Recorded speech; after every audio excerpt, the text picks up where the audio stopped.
All right, what's going on, my friends? It's now 3 o'clock. Trade deadline in Major League Baseball. Former Oregon State star Adley Rutschman has been traded by the Orioles to the Red Sox. Boston is 23-3 in their last 26 games. The Cubs are acquiring Clay Holmes and Tyrone Taylor from the Mets. The Astros have acquired Dalton Varsho from the Toronto Blue Jays in exchange for right-hander Spencer Arrighetti on Monday. Dodgers' new pitcher Tarek Skubal is scheduled to start tomorrow when LA visits the Cubs in Chicago at Wrigley Field. And good news, Mariner fans. No pain tonight. Seattle won't play. They kick off a series tomorrow night against the Tigers at T-Mobile Park. The Rip City Drive with Chad Doing is coming up next. We'll talk about the Skubal deal and the Dodgers with the Godfather Dwight Jaynes at 3:20. And Don Krolowitz will get his thoughts on the work session last week between the city and the Trailblazers.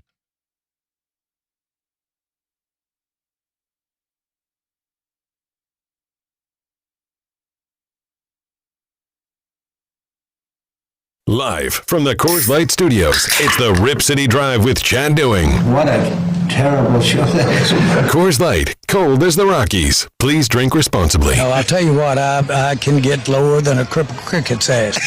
Okay, so but I have to get it back up again. Okay. Swinging a line drive, base hit right field. Here comes Fairchild on the score. Walk-off winner for the second day in a row. Mariners win it 7-6 over the Twins this afternoon. I would have thought that you guys down there, more than anybody in the country, would have had a bird's eye view of what happened up here in Seattle almost 20 years ago and would have learned a basic common sense lesson. Don't this up. Strap in. The Rip City Drive with Chad Doing starts now.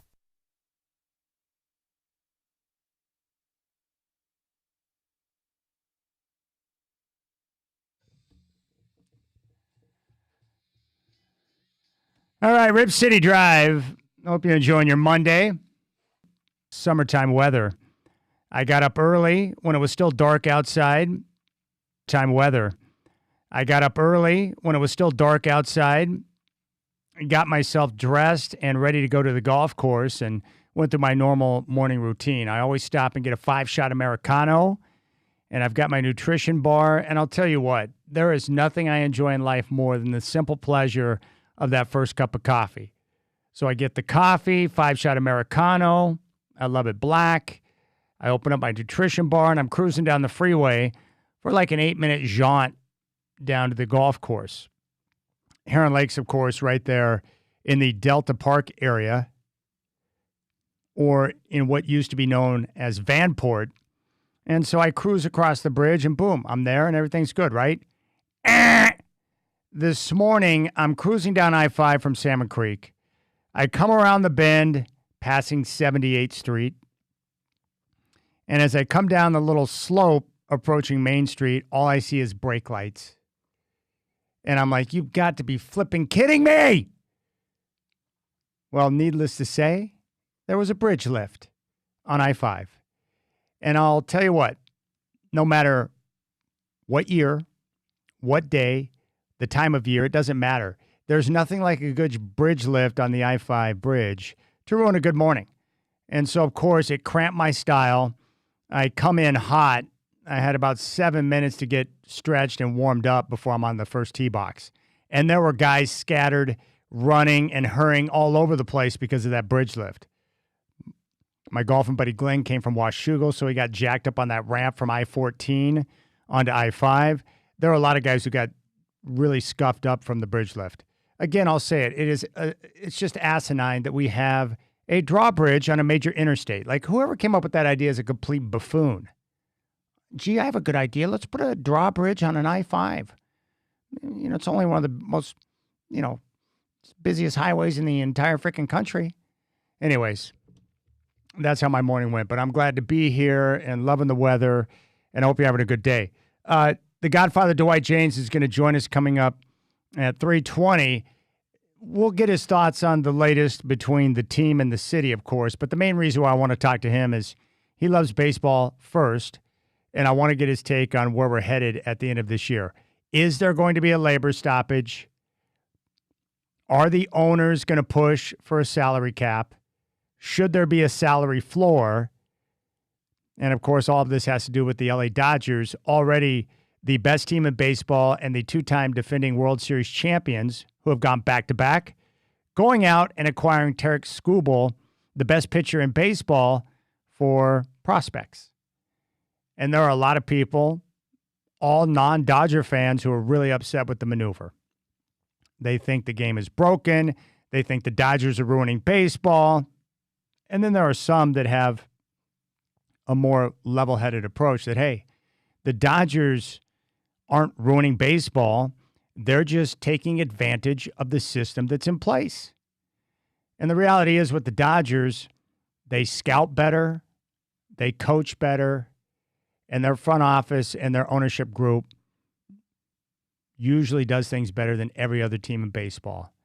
And it was a no-brainer. If you had a chance to go out and get Skubal, even if it's just a rental for the rest of the year, you make that move for two reasons. One, you've got question marks in your pitching rotation right now with Ohtani and others, so you don't know what the health of those guys is going to be, even though it looks like you're going to get all your guys back.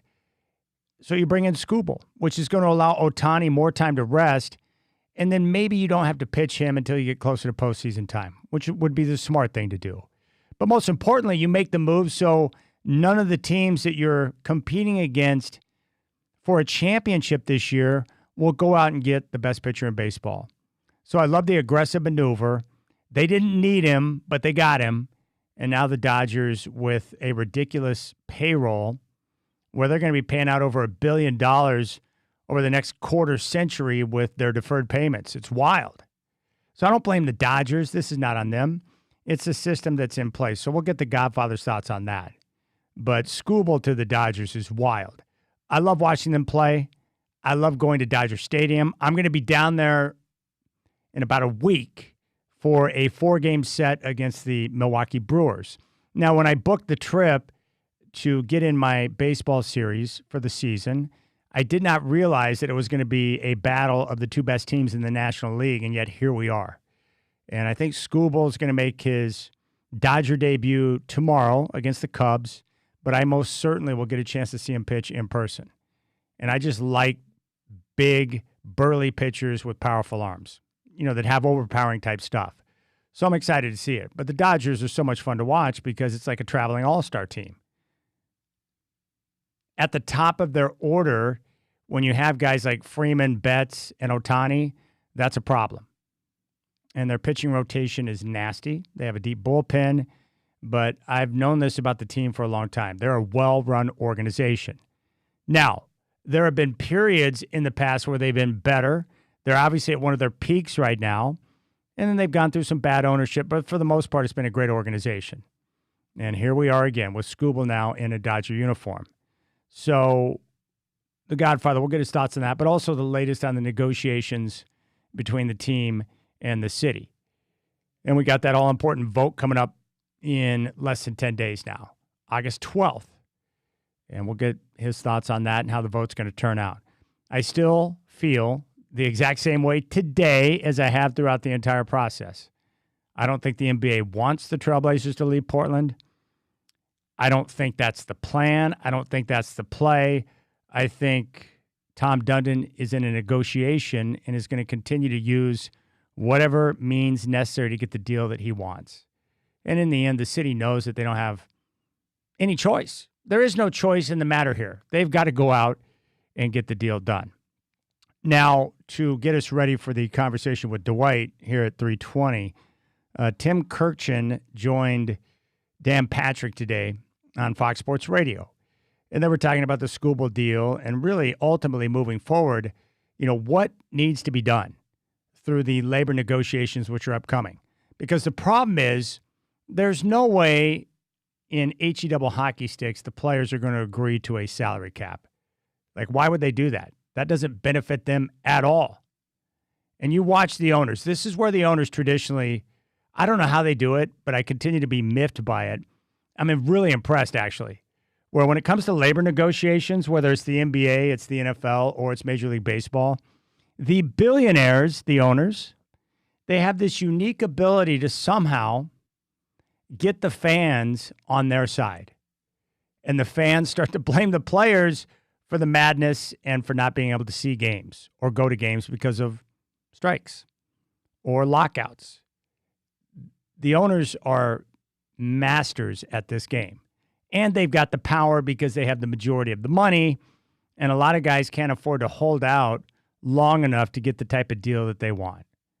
So is it a salary cap that baseball needs? Is it a salary floor? Because there are a lot of teams, and this is the part where I get really ticked off.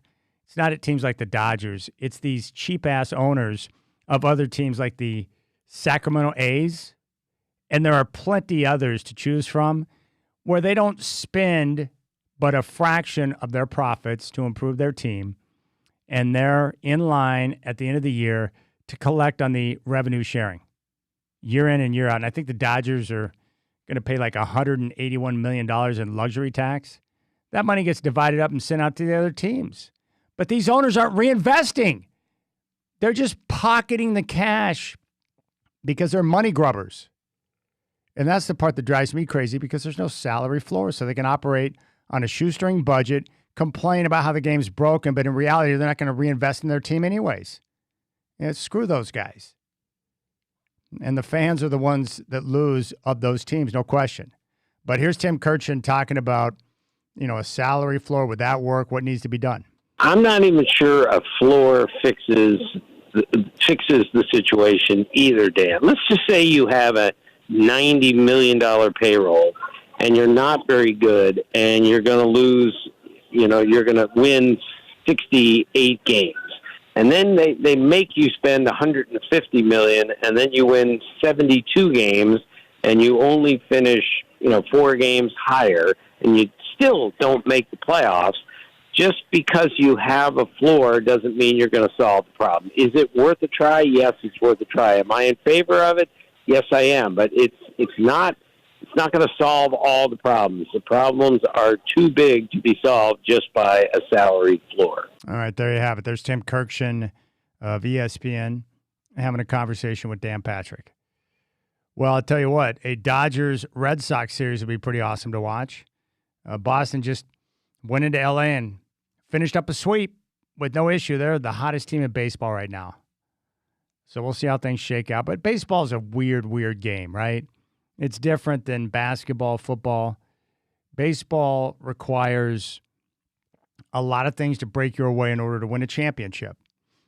Health is number one, but sometimes pitchers can go through their mental thing. Sometimes your bats just go cold. I mean, the Dodgers required a miracle in Game 7 from a utility player. Not one of their stars, but a utility player to hit a miraculous home run to give them a chance to win the World Series last year. And they had a super team. So there you have it. And with baseball as well, if you have 2 or 3 guys to get hot in your rotation, you can shut anyone down and get a win. So we'll see how it plays out. But the Godfather's coming up next. Chad Doing, Rip City Drive here. And then we'll talk and focus in on the Trailblazers and the negotiations with the city coming up at 5:20. Our good friend Don Krolowitz from Rip City, Not Rip Off, will join us once again at 5:20. If you would like to jump in and be a part of the show, you know that I welcome you. 503-248-0620 is your telephone number. You can find me on social at Chad and Rip City. You can also join us on our YouTube page. Go to youtube.com, pull up the homepage, Rip City Radio 620, and you can check out the live stream and the show and everything that's going on here in the studio. The Godfather, Dwight James, is coming up next.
All right, make sure you check out the Godfather Dwight Jaynes on his Substack. He has done a terrific job from start up until right now of covering the entire Trailblazer and City saga. And he joins the Rip City Drive once again.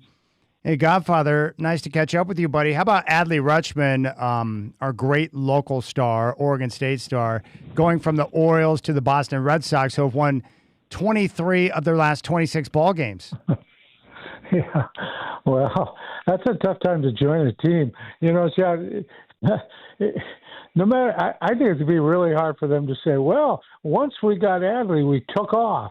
Well, it's more than likely, just playing percentages, that their record won't be as good after he joins them, simply because they're winning so many games now, you just can't keep that up. But overall, I like it for him because I think it's going to be a chance for him to start fresh with a new organization that seems to be a little more forward-thinking, championship chasing than the one he was in. The Orioles today, it looked like they were just thinning the herd more and trying to get more young prospects.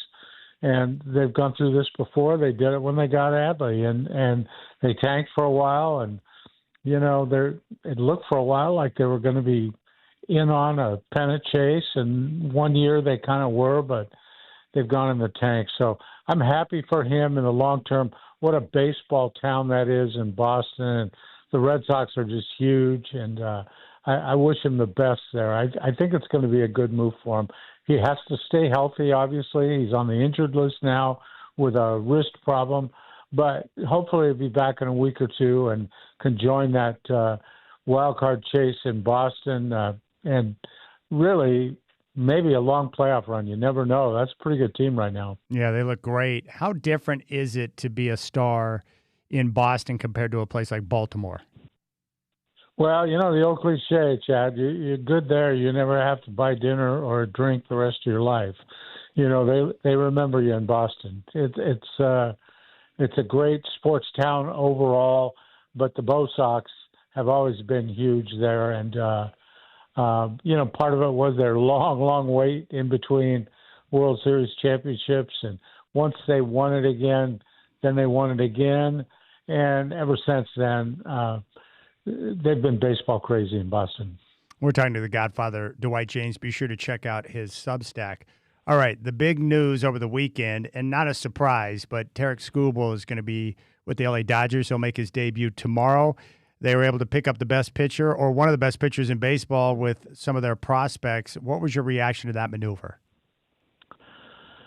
Well, I think like most people, Chad, I was hoping that he would go somewhere else. But, you know, the reality is, and people don't give the Dodgers enough credit, their farm system is money.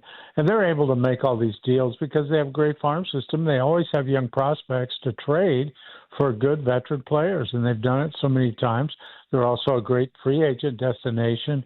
People love playing there, great weather, great ballpark. Ownership does a lot for the players. It's just a great place to play. By the same token, the first thing I thought of when I saw it is, well, no baseball season next year. There's going to be a lockout or a strike. And I don't think there's any question about it. The players want no salary cap. The owners want a salary cap this time, partly because of this trade. I think the fans are going to be on ownership's side, which is, for me, for fans, always a shaky place to be. I think you should never be on the owner's side if you're a fan of a team, but that's where it's going to be because people see the Dodgers having a real good case to win a world championship again, and so, you know, it's going to be hard to deal with that.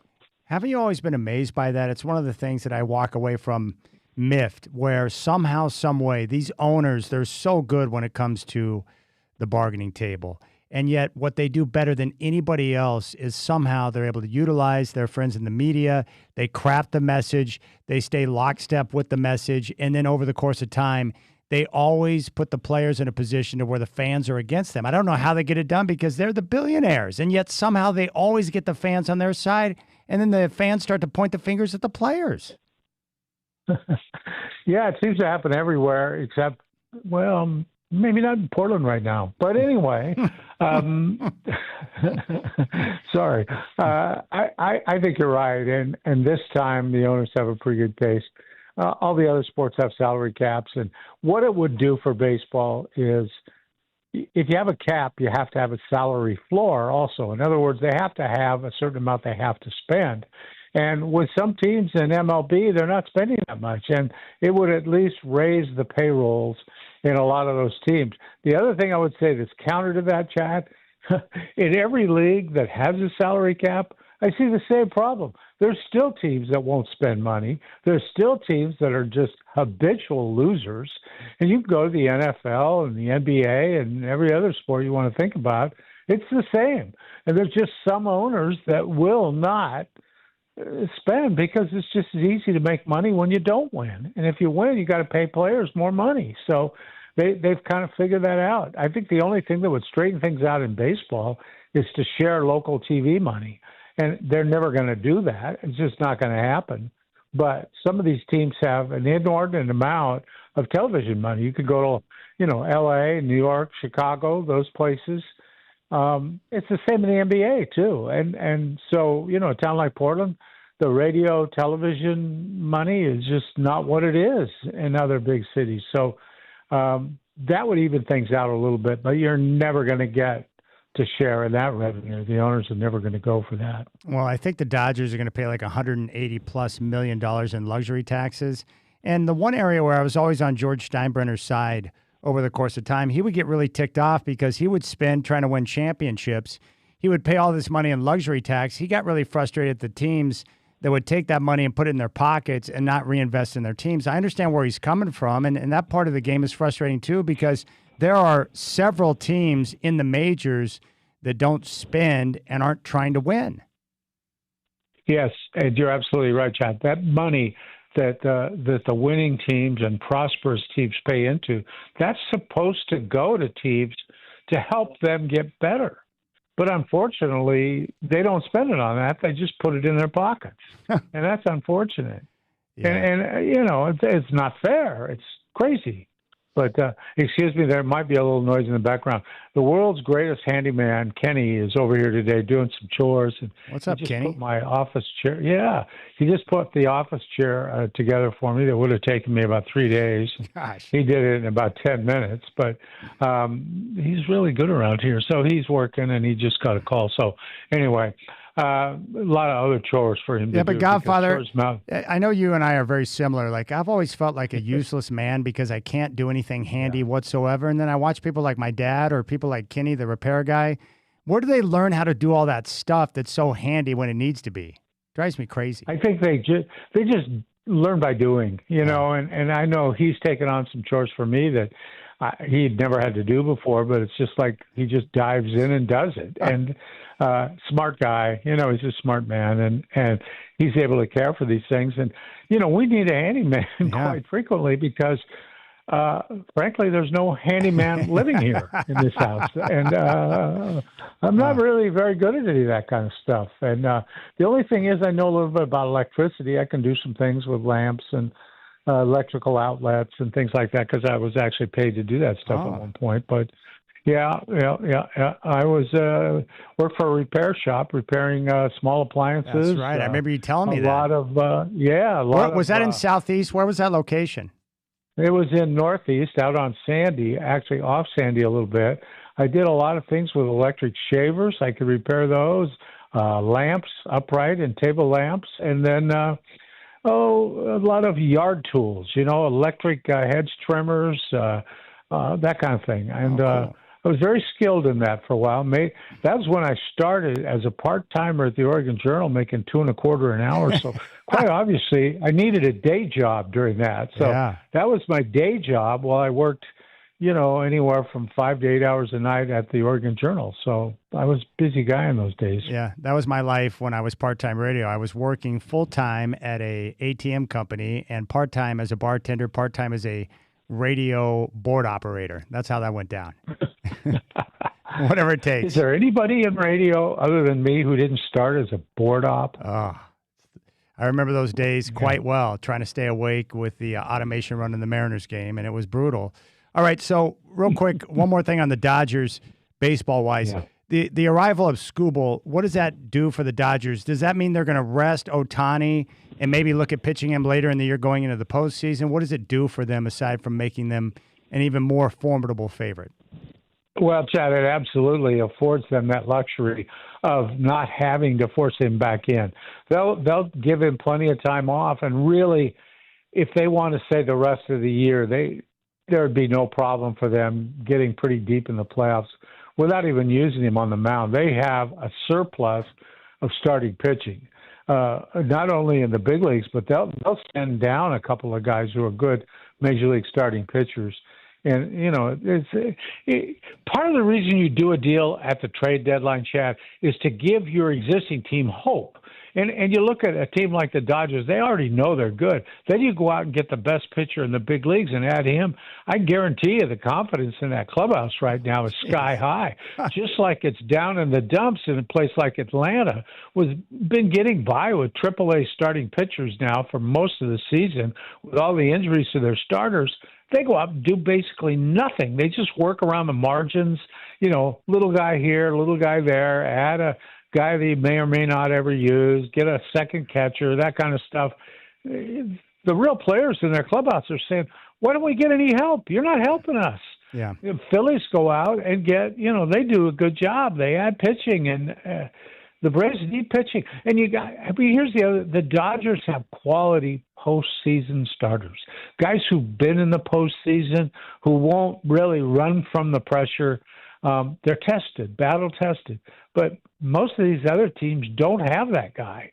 It makes it really hard to win in the postseason if you don't have veteran starters who are accustomed to all the pressure that comes with the postseason and the World Series.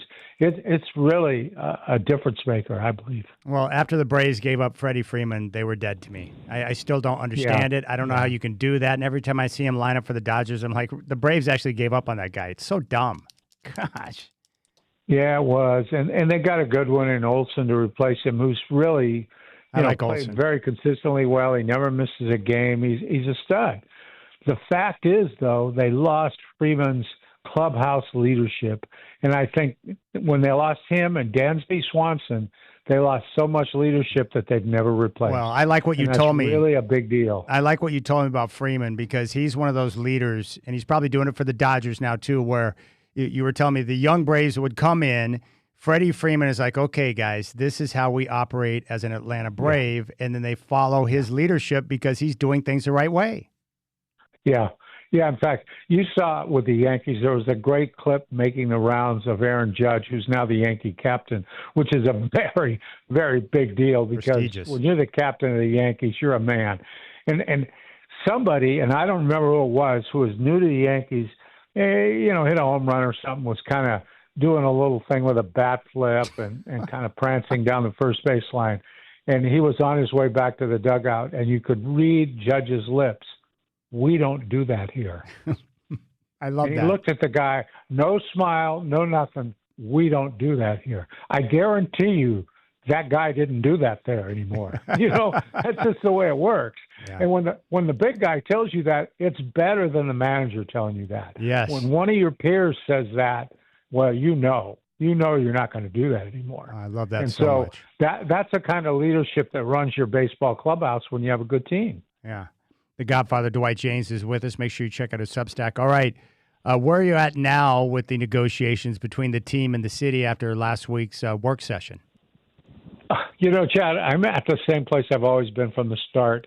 They're going to get a deal. They're going to sign a deal. We're not going to lose the team. I think the disservice has been each side almost every other day releasing some statement, not liking this or liking that. They're not exactly negotiating in the media, but what they're doing is they're giving media one more chance to weigh in on this and create more and more smoke. And I've been as guilty as anybody, of constantly writing about it because there's always something there to write about. But I don't think it's really relevant. I really don't. What they're saying about, the term sheet and their offer and what they might do and suing and all this stuff, it's really not going to matter because of the mathematics. And we've talked about that ad nauseum on your show, Chad. That it just makes the most sense to sign the deal now, get the help from the state and the county, get the thing done, and move on. That's what makes the most sense. With the city owning the facility, that they have to do that. And they, at some point, they're going to come face to face with that reality, and all the posing and posturing that they're doing has to be buried, and they'll sign it. They might have to hold their nose.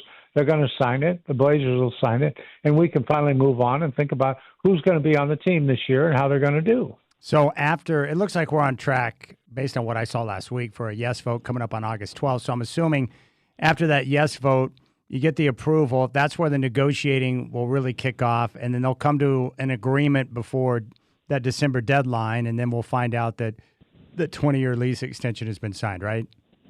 Yes, that's what I expect. And they need to do that on time, in the right way, not have any problems with deadlines, because there's still a lot of work that has to be done before you even start any renovation. They got to get architects and contractors and all those people in that building to actually get the measurements and get the bids and get everything down pat. Because, and there's been some, I think, a lot of problems with people saying, well, you've given an estimate, but you really don't even tell us what you're going to do and what it's going to cost. Well, I don't think they know quite yet. They have a ballpark idea. But until you really get down to knowing what you can do with the amount of money given to you, it's a very difficult thing to do. So I just think it's all going to go down. I don't think anybody's going to get cheated too bad. I think the taxpayers are going to be fine because a lot of money for this has already been paid in taxes, and they've been placed in silos somewhere else for some other reason, and they'll dip in there and take that money. And I think everything's going to work out fine. And I think there's been a panic about losing the team, and that's genuine if the city doesn't get a deal. If the city doesn't come to an agreement, they are likely to be moved. But I just think there will be a deal. All right, I've got one more question. It's on a little more of a controversial side, but I want your take on it. Why do you think it is that some of these WNBA coaches are so afraid of saying that they don't think that biological men should be playing in women's sports? Well, that's a tough one, Chad. And I don't really know. The nearest I can tell is that it's part of a political belief of everybody should be included. We don't want people not to be included in anything that we're doing, and that's really comes from, I think, racial issues, sexual issues, gender issues, all these things, and I think people overreact thinking that because you say a trans person shouldn't play, a trans man shouldn't play against women, they think you're against transsexuals. That's not the case. It's just strictly the sports part of it. We have rules around sports, Title IX. All the time. Yeah, Title IX was created so that women would have a sanctuary where they could play sports, and really at the college and high school level, for the same money, they get back to the same extent that the boys' sports are backed, and have that as their own. But what's happening is that could get really poisoned by the appearance of men, and I think you have to make the case too. Some of them don't seem to understand. Men are a little better at basketball. The good ones are. Me and you may not be, but those guys playing in the NBA and even the good high school players are going to be better than the female players of the same age or even older.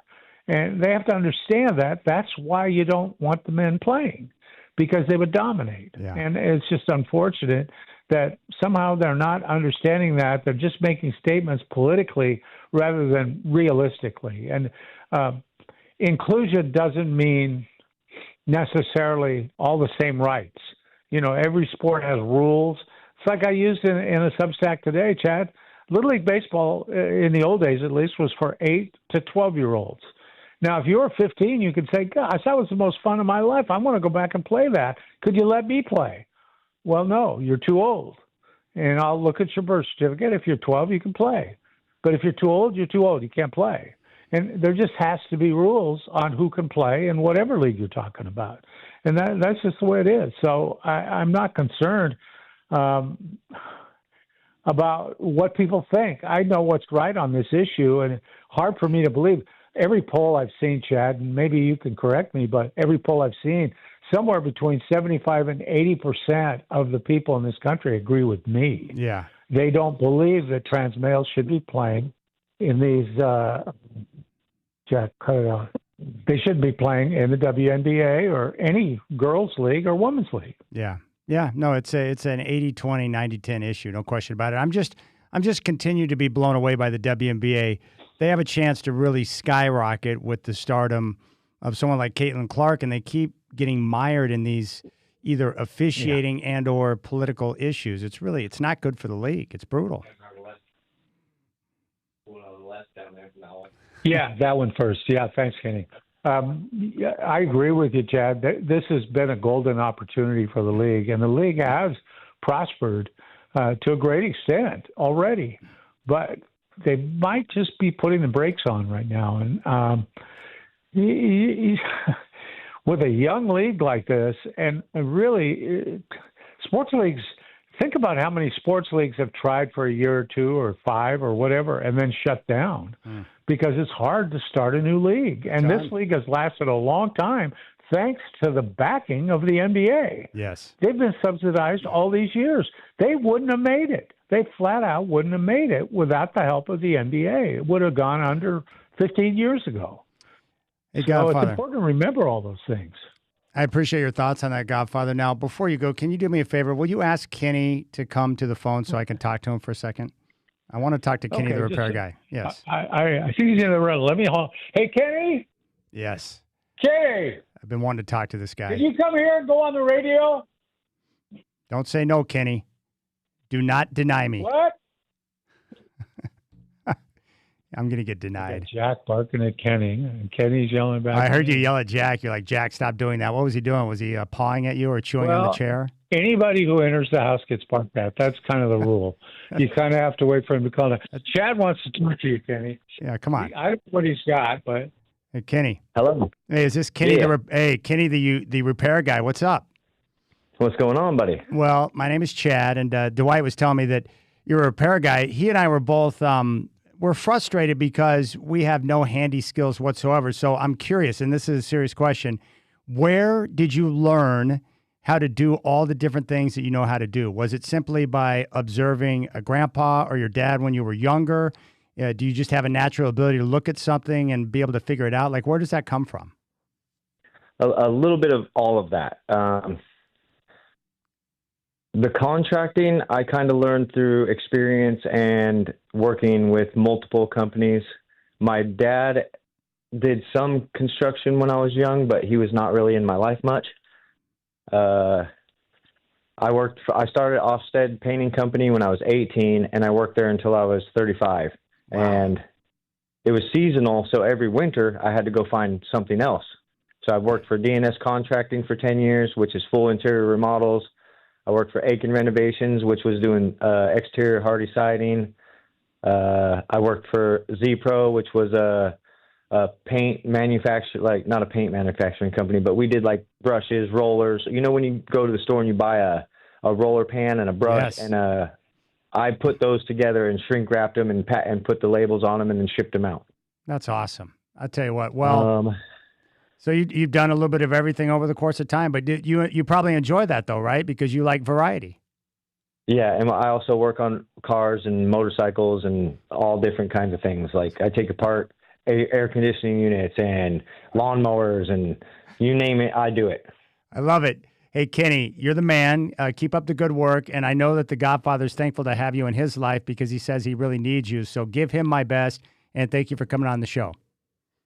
Thank you very much, buddy. There you go. There's Kenny, the repair guy, helping out the Godfather, Dwight James. We'll come back. If you want to jump on board, 503-248-0620 is your telephone number. I would love to hear your voice.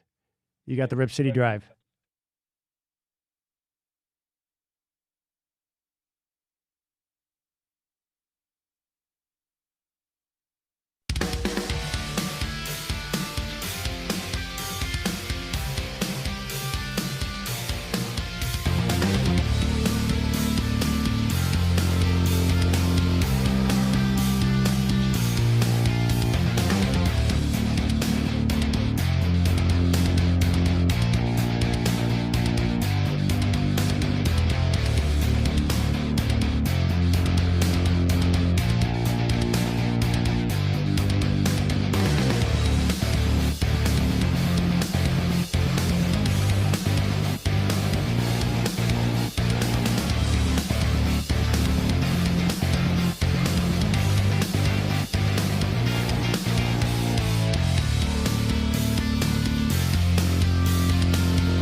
All right, big thanks to the Godfather Dwight James and Kenny the repair guy for jumping on the show. Let's go out to the phones. I want to check in on Pat in Portland to see if he's okay. He was in the hospital. Pat, are you out of the hospital now? Yes, I got home Friday night, and they worked on me a little bit. They couldn't work on my brain, but I'm doing better. I just had to have a break and got some things worked out. Now I just got to try to be mellow and still try to get the community to help me because, like I said, at least I got to eat and feel better, but now I'm back at home and trying to figure it out again. But we'll make it somehow. But, man, you are a hard dude to get a hold of.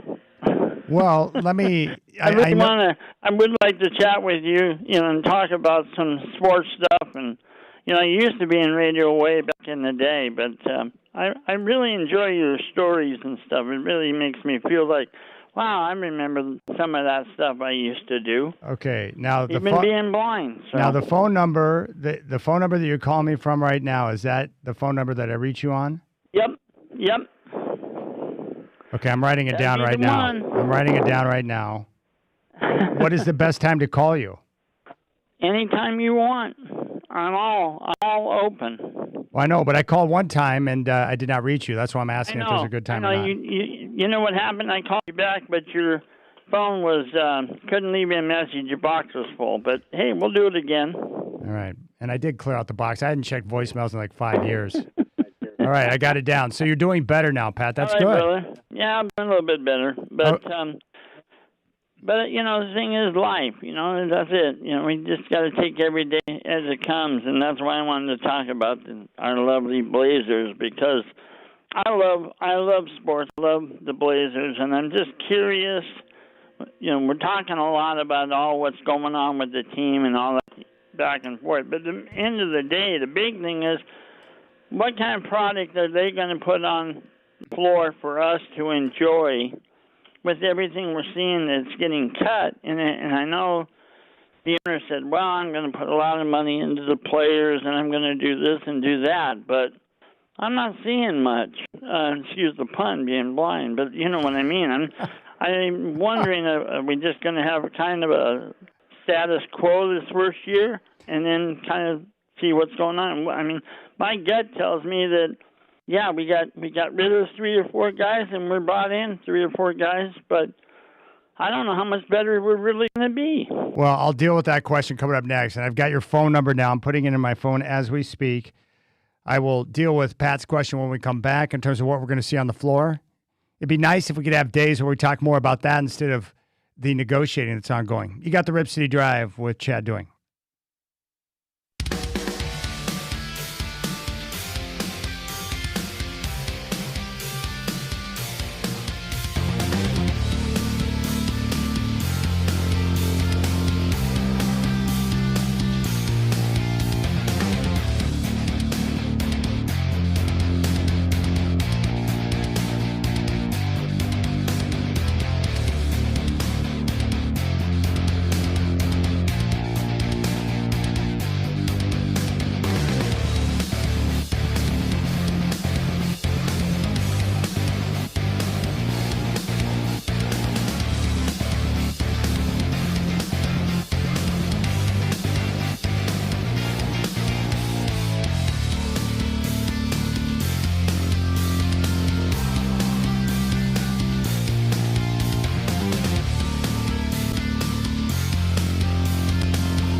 Yeah, it's 4 o'clock, Chad here. Trade deadline in Major League Baseball. Former Oregon State star Adley Rutschman has been traded by the Orioles to the Red Sox. Boston on fire, 23-3 in their last 26 games. The Cubs are acquiring Clay Holmes and Tyrone Taylor from the Mets. The Astros have acquired Dalton Varsho from the Blue Jays in exchange for right-hander Spencer Arrighetti. Dodgers' new pitcher Tarek Skubal is scheduled to start tomorrow when LA visits Chicago when they take on the Cubs at Wrigley Field. Good news, Mariner fans, Seattle will not play tonight, so your frustration will be limited. Kick off a series tomorrow night against the Tigers at T-Mobile Park.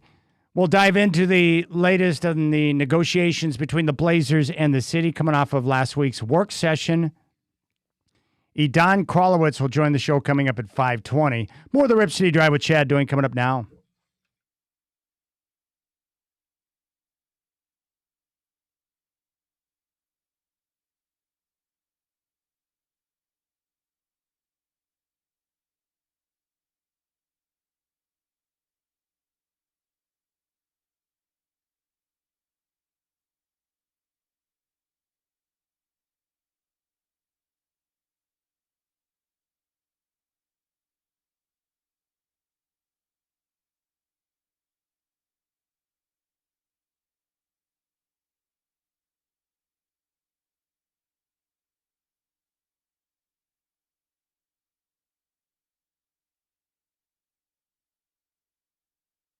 All right, Shacker playing a little lover boy for us.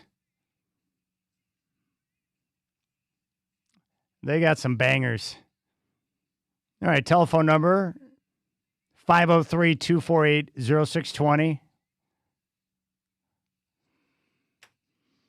If you want to jump on board, I'd love to hear your voice. 503-248-0620. I'm watching another lovely forecast on Fox 12. I think they do weather the right way, at least in my mind. 503-248-0620 is your telephone number. Just loving the weather right now. It's spectacular outside. I could see the haze that's coming in from the fires that are taking place eastward, in the Spokane area. Like you can smell it in the air, and it was really hazy coming over the Fremont Bridge today. Horrendous, I might add. And there is an air quality advisory, poor air quality from wildfire smoke until noon on Wednesday. Chance for unhealthy levels. Avoid strenuous outdoor activities. That's the recommendation here in the forecast. The Hillsboro Hops have a road trip this week. Pasco, the Tri-City Dust Devils. The air quality, they're worried that last week it's going to be really bad. The air quality is going to be worse in Hillsboro and in Portland tomorrow than it is in Pasco. I forgot what year it was, like 2020 or 2021. Remember when we had those bad fires? Yeah. Was that the smoke bomb fire? Yeah, it was so bad, and they actually closed down a couple of golf courses in Portland because of the air quality. But I found one up in Washington, so I went and played golf because that's when I took some days off from work, a little staycation. I couldn't even see my golf ball when I would tee off, and it was in the middle of the day was summertime weather. It was really hazy out. I'm probably going to develop black lung from that decision to go out and play, but I did. It was bad. So is there golf balls with GPS so you could track them down? That's a good question. I don't know if there is. It wouldn't surprise me if there is. I play with some guys that could utilize that technology if it's available. It would save time on the golf course, I can tell you that much. But yeah, the fires are bad. My son was filling him in with all the details. I ran into him today. He was out working, and I stopped to get gas on my way into work, and Isaac came rolling in on his bike. And then when he came over, I said, "Hey, son, what's going on? Good to see you." He launched right into his full take on the fires and why it's not a good time to drive to Idaho. And then he started hitting me up for a trip he wants to take down south around Labor Day weekend. So I'm mentally preparing because I don't know if I'm going to be able to get out of that one. Not sure I'm going to be able to get out of that one. 503-248-0620. You can jump on board if you'd like. Now, Pat in Portland had asked a question before the break about the Trailblazers not involving the negotiations between the city right now, but more importantly, the product they're going to have on the floor. What type of team are we going to see? he's frustrated because he doesn't really see any changes. Now, keep in mind, this is what I can tell you, Pat. They made the maneuver to trade Jeremy Grant and Chris Murray, who are now in Memphis, in exchange for Ja Morant. Ja Morant's a two-time All-Star. He's still young at, 26 years of age. The Blazers are a more talented team today than they were before that deal. Now, they've also gone out and added some other players in the margins. They got a center from Oklahoma City. They also brought in Jeremy Sochan over the weekend. So they're filling out their roster, but they're going to be better just on the basis of the addition of Ja and Dame, who's going to play this year. Remember, Dame joined the team before last year began, but did not play all year as he was rehabbing from the Achilles injury. So they're going to be injected with more talent. The problem is they're going to win more games than they did last year. 42-40 is where they finished last season. They will win more games this year, but I don't know how well set up they're going to be for a playoff run this year based on the way the roster is composed right now. Assuming that the roster remains the same throughout the course of the season, they could adjust or tinker a bit, but I don't think so. I think it looks like we're going to get this group arriving into camp. The problem is going to be size. Two areas. Smaller team now with the addition of Ja Morant. Defense, because of that lack of size, could be a bit of an issue. And you're going to put a lot of stress and pressure on three critical guys to their lineup with the guards they have in Donovan Clingan, Tamani Kamara, and Denny Avdia. Those guys are going to have to play big minutes and play well. But they'll be better. But again, this Trailblazer team is not in a position yet to make a title run. They're still being put together. And I think the main improvement, aside from the addition of Dame and having Ja on the floor, I just continue to look at what we saw last year. Remember last year, we saw Denny Avdia blossom into an all-star. We saw Donovan Clingan in year number 2 show improvement in every single measurable area of his game. So I think that's a big deal. And I think what we're going to get this year is, aside from the shot in the arm that Dame and Ja are going to provide, we're going to see continued internal development from the players in-house. And with that, you're going to have a better basketball team. And I'm talking about Donovan Clingan continuing to develop. Denny Avdia has not reached his peak yet. Neither has Tamani Kamara. You bring back Robert Williams, so you have quality depth behind Clingan, but also Scoot Henderson and Shaedon Sharpe. And if those two guys remain healthy and don't have to deal with any extended injuries like we saw last year with the hamstring injury for Scoot Henderson, then you're going to get internal development, and I would look for Scoot and Shaedon to take that next step forward. With the improvements of Denny Avdia, Donovan Clingan, Tamani Kamara, the addition of Dame and Ja, and the guys and the work they put in during the offseason, which by all accounts from the people I've talked to with the organization, they're very pleased with the diligence and the work that was put in or is being put in right now throughout the course of summertime. And so you're going to have young guys coming back being better basketball players. You'll have the addition of Dame, which is going to help with the three-point shooting. Ja Morant, if healthy, and he's still young and ridiculously athletic, is going to add an element to the offense with his ability to attack. And then we'll see what the Blazers do, throughout the course of the season as we get into it. Will they make any moves before the year begins? Are they done for now? What about the trade deadline? This team is on the proper trajectory. They had a few years of tanking. They've come out of that. They were a playoff team last year, and they're on the right trajectory, but they're still not a completed project yet. So there's more work to be done, but I like the line that they're on right now. And the good news is, Pat, this team still has assets to work with. They have draft picks, a bunch of them. They have valuable contracts on the roster and players that can be dealt.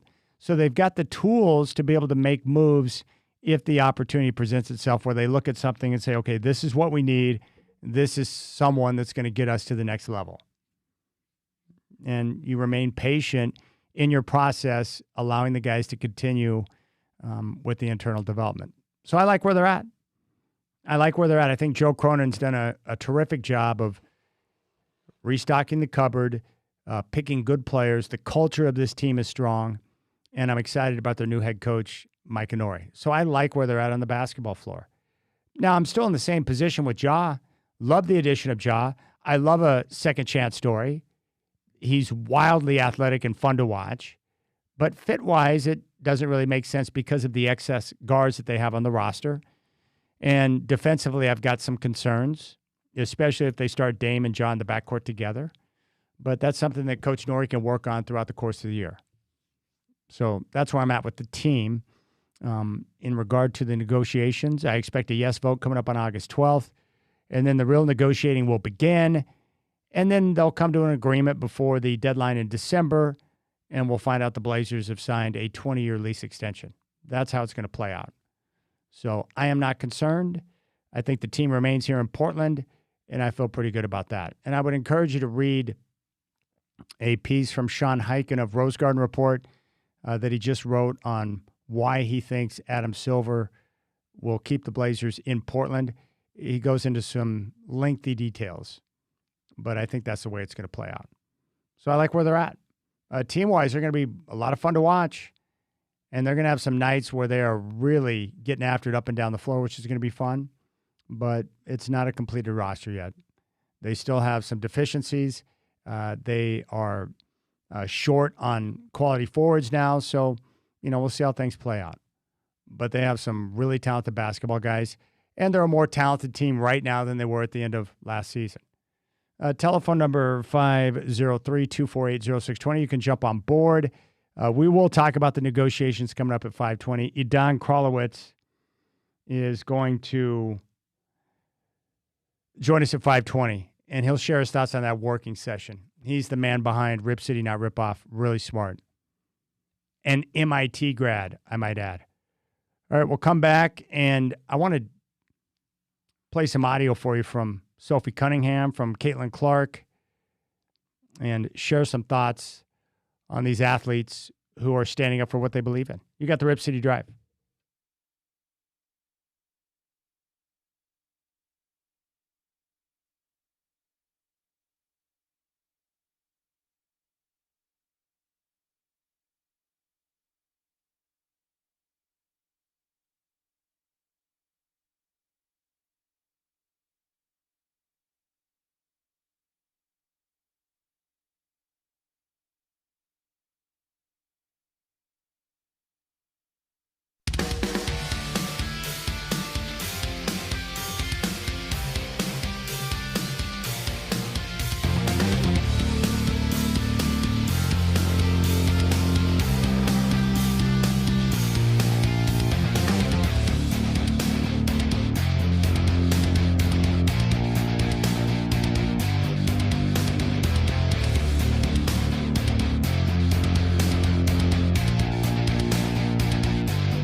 All right, I would encourage you to check out a piece that was up on the San Francisco Chronicle over the weekend.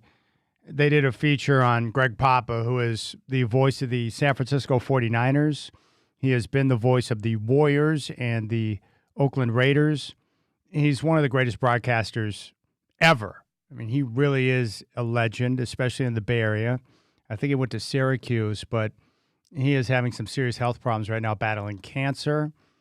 And at this point, he doesn't know if he's going to be able to make it back into the booth. He's had significant health issues with his lungs, suffering from the chemotherapy. I mean, just a lot of different battles he's going through right now.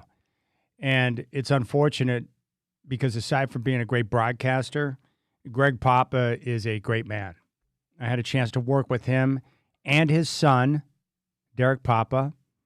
And what I love about Greg is, like, he's big time, and he's recognized around the country by many of the broadcasters because they all know him. He is basically Bill Schonely. Imagine any great broadcaster. He can do anything.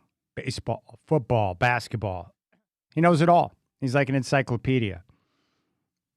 He's got the Dwight James type knowledge of the Bay Area. He's great as a TV host, a studio host. He can do play-by-plays, does everything. But what I like most about him is that working with him and being around him, when you were with him, he never made you feel like you weren't at his level. He was welcoming to everybody, all the guys he worked with at the station. He had a great relationship and show that he did with John Lund.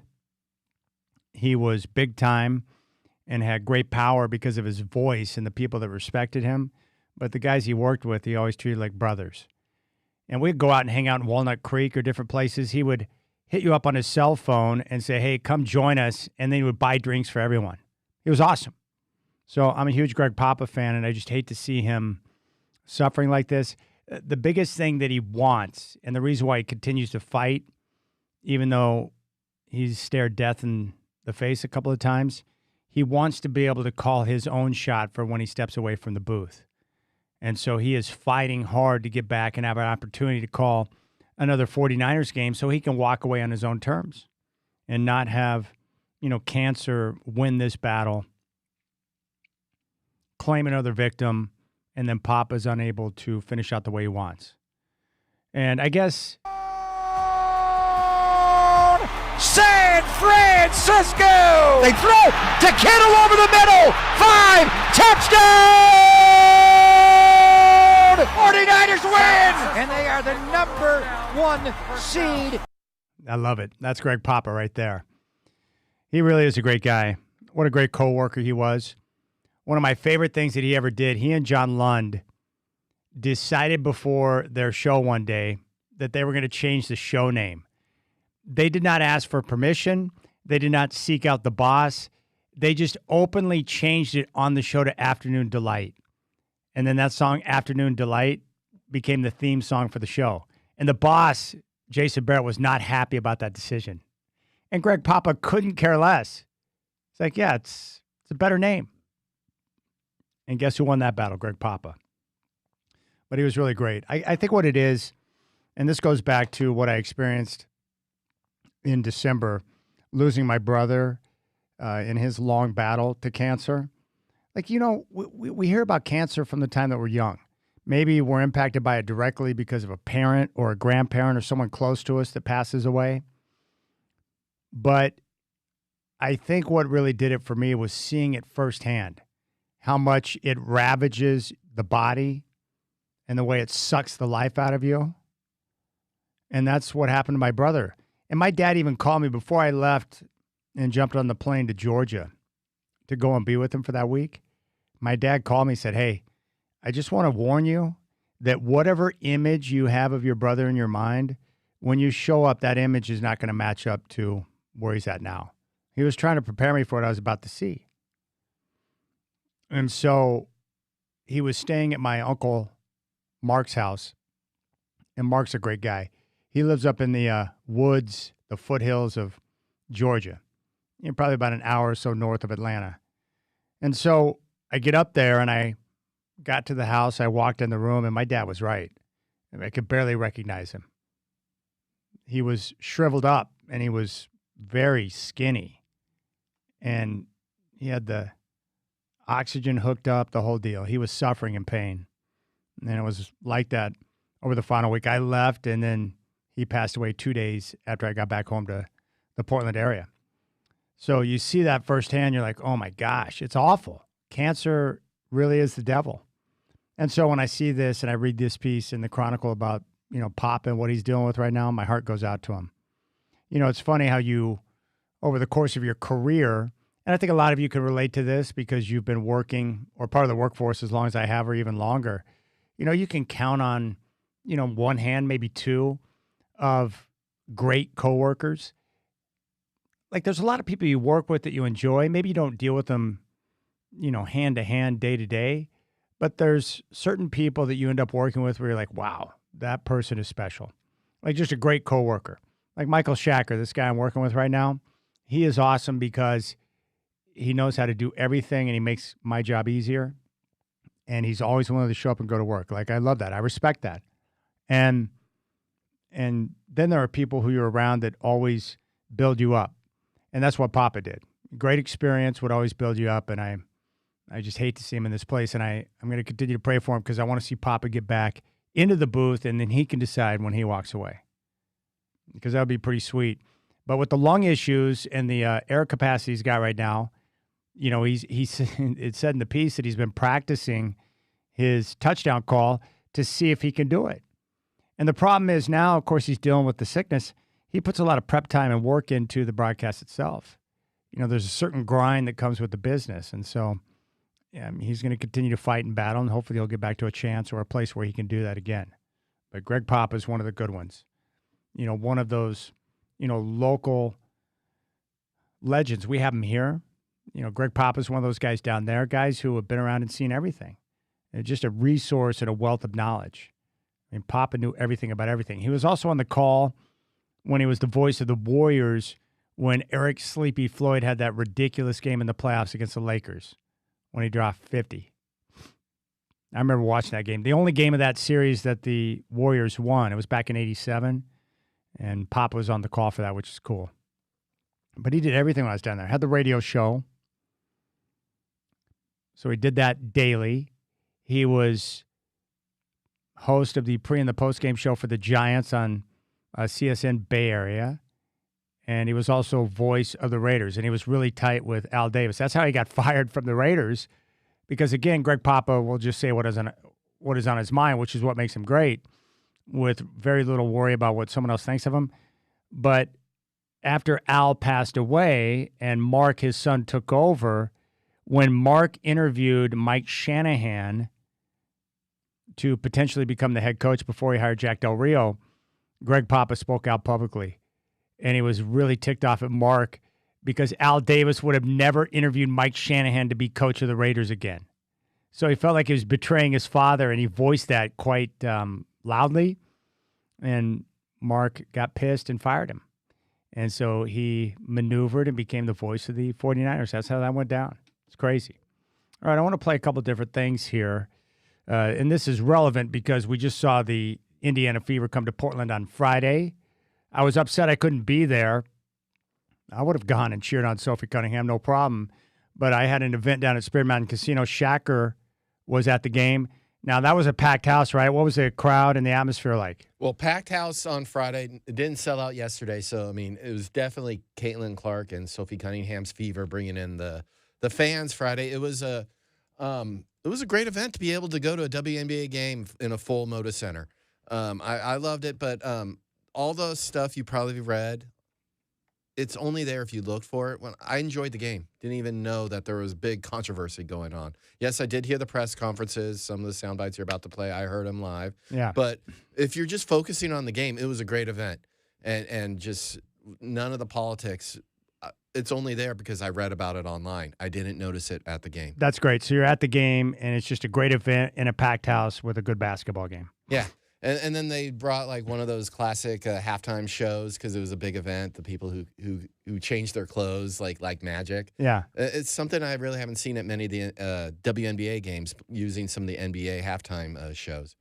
I'm always amazed at how they're able to change their clothes so lightning quick. Yeah, they did it and there's glitter being thrown around. She was able to change her outfit. It's kind of amazing. That is pretty sweet. All right. Well, Sophie Cunningham, there were protests. There were people who were gathering in support of Sophie Cunningham. And it's for the comments that she made a few days before the game in Portland when she was talking about women's sports. Take a listen. On that same vein, in that story with ESPN, you talked about wanting to protect young girls who shouldn't have to go against biological men. Just can you expand your viewpoint on that? I mean, I think I said what I said. I think it's kind of common sense. And I think I'll always believe in that. I think it's really important to protect children. And that's little girls who are also involved in that category. And so I stand on what I said, and I always believe that. Yeah. Do you see your advocacy on that, taking any form going forward? You know, I don't know. I'm not a very political person, but I do have beliefs. I have morals, and I'll always stand on those and be true to who I am. And I think people are going to take it how they want to take it, but I've never even really said anything about that. And so when it comes just to protecting young girls in sport and women in sport, I feel very strongly about that. I think that's why you have Title IX. That's why you have some of the greats in women's sports. If Title IX and women's sports weren't protected, then you wouldn't hear about any type of women in sport. And so I think in the future, it's just really important to protect. Do you think, I guess, along the line like that, it goes against perhaps, some people might say, hey, for the trans community, this could be something that could come back on us or be targeted against us. Like, how do you, I guess, view that sort of critique? Like I said, I extend love, and I don't dislike anyone. I think there is room for absolutely everyone here, and I think there's room to love everyone. And I truly think when you get people in the same room and you have conversations, you actually have a lot in common with a lot of people. And so I'm there to love, but I'm also there to love biological women, and I think that there are rights that need to be protected. And like I said, I'm going to stand true to that. I'll never falter in my beliefs in that, but I have never once said I hated the trans community. Like I said, I think there's space for everyone. All right, there's Sophie Cunningham. Not really a controversial statement or press conference there in my mind. She wants to protect women's sports and doesn't want to see biological men competing in women's sports. And the majority of Americans agree with her on that subject. There are obviously some that disagree with her stance on that. But if she wants to come out in support of that, and that's her cause, then I think it's great. I think it's great for someone like Sophie to come out with that voice because she's communicating to a lot of young girls who are in sports who feel the exact same way, which is great. And of course, I'm a girl dad. My daughter plays sports, and I do not want to see her competing against biological males. It's a very reasonable take. So I like Sophie Cunningham. I think she's great. And again, I like anyone that's willing to speak their mind and stand up for what they believe in.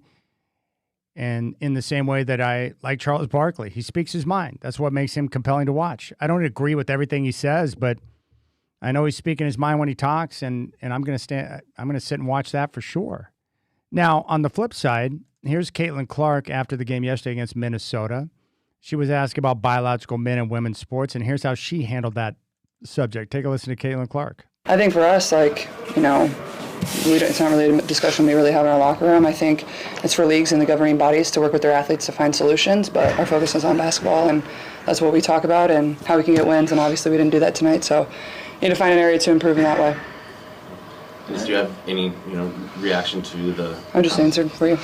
There you go. That's Caitlin Clark's response. Now, I've seen some refer to her as a coward or that she dodged the question. I don't see it like that at all. I think Caitlin Clark just took the Michael Jordan approach. She wants to ball, and she wants to play basketball, and I think she's tired of all the nonsense that's always surrounding her. So I have no issue with her approach or how she chose to answer that question. She doesn't have to give a take on every subject. She doesn't have to share her views on every subject. She chose to focus on basketball. So just like Sophie Cunningham taking a stand for women's sports, I'm cool with that. And I'm also cool with Caitlin Clark taking the Michael Jordan approach. Like, here, I'm just here to play ball, all right? Let the league and the authorities in place make the decisions. I want to focus on basketball. We didn't get the win today, and that's not good enough for me. And that was a really good game to watch. Fever made a late charge yesterday against Minnesota, but came up just a little bit short. But I also feel the same way. I think the best example I can remember from years ago would be Chris Jackson, who became Mahmoud Abdul-Rauf, one of my favorite basketball players of all time. He had Tourette's syndrome and was a perfectionist and was a remarkable scorer and shooter. He was great in college at LSU. He played with Shaq and then went on to the NBA to play with the Denver Nuggets. And the guy was just a sensational deadeye. I mean, the guy was awesome. Awesome. Love Mahmoud Abdul-Rauf. But he made news back in the day with his newfound faith, to not stand for the national anthem. And, of course, the NBA at the time made him stand with his team for the national anthem. So he chose to, because of his faith, turn his back and pray during the national anthem. So the team would be out on the floor standing, looking at the flag. He was turned around, not facing the flag and praying, because it was against his beliefs to stand in front of and honor the flag. Now, there were a lot of people that disagreed with that, and I personally would not do that. I would stand for the national anthem. I always face the flag and look at the flag during the song, but he didn't do that. But the reason why I respect him is because even if I don't agree, it's like he was standing up for what he believes in. And I like people that do that. When you have conviction and you're able to stand up for what you believe in, I can respect that all day long. The other thing that Sophie said that I thought was very insightful was how you'd be surprised how much in common you have with people once you get in a room and sit down and talk with. And that is absolutely the truth. And I've learned that over the course of time with different people I work with, traveling around the world and getting a chance to meet people from different cultures, people that have different beliefs, come from a different background, whatever the case may be. When you sit down and talk with them, you realize you're not as far apart from them as you might have thought you were to begin with. And that is why I'm a big believer in conversation.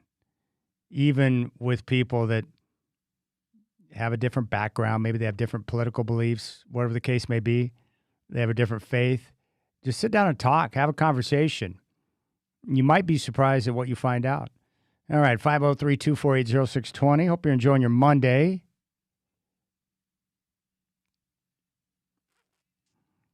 We're going to talk with Edon Krolowitz coming up at 5:20 and get his take on the work session from last week between the city and the team. You can jump on board if you'd like, 503-248-0620. I'll say this, Caitlin Clark and Sophie Cunningham are not bad for the WNBA. I watched the game Friday, had a chance to check it out, and I watched the Fever and their game at Minnesota yesterday, and I enjoyed it. It was very good. And like Shacker said, I had a great time at the event. Packed house, good basketball game, good atmosphere. It's just unfortunate that the league is always embroiled in some type of controversy. Their commissioner might be a buffoon, maybe. The officiating sucks. And then you've always got these political clouds kind of circling too, which is unfortunate. And you got to do whatever you can to have everyone focus on the games and the great players and personalities that the league has to offer. All right, 503-248-0620. Edon Krolowitz coming up at 5:20.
I'm not sure because there's thick glass between us, but I think Michael Shacker's trying to change my show name. Possibly. You are listening to the Rip City Delight with Chad Doing here on Rip City Radio 620, presented by Coors Light, cold as the Rockies. I mean, we technically could just change the show name. Is it the Rip City Afternoon Delight or just the Rip City Delight? And Rip City Delight's got a nice ring to it, better than the Rip City Drive. And it's not like I have any boss oversight. The best part about this job is that my boss is great, but I figured this out the other night. The reason why I love Rich so much is that he's not around to get on me about the little details. So we could change it to Rip City Delight. I talk to him yearly. Who else can say they talk to their boss like once a year? That's what I'm saying. 503-248-0620 is your telephone number.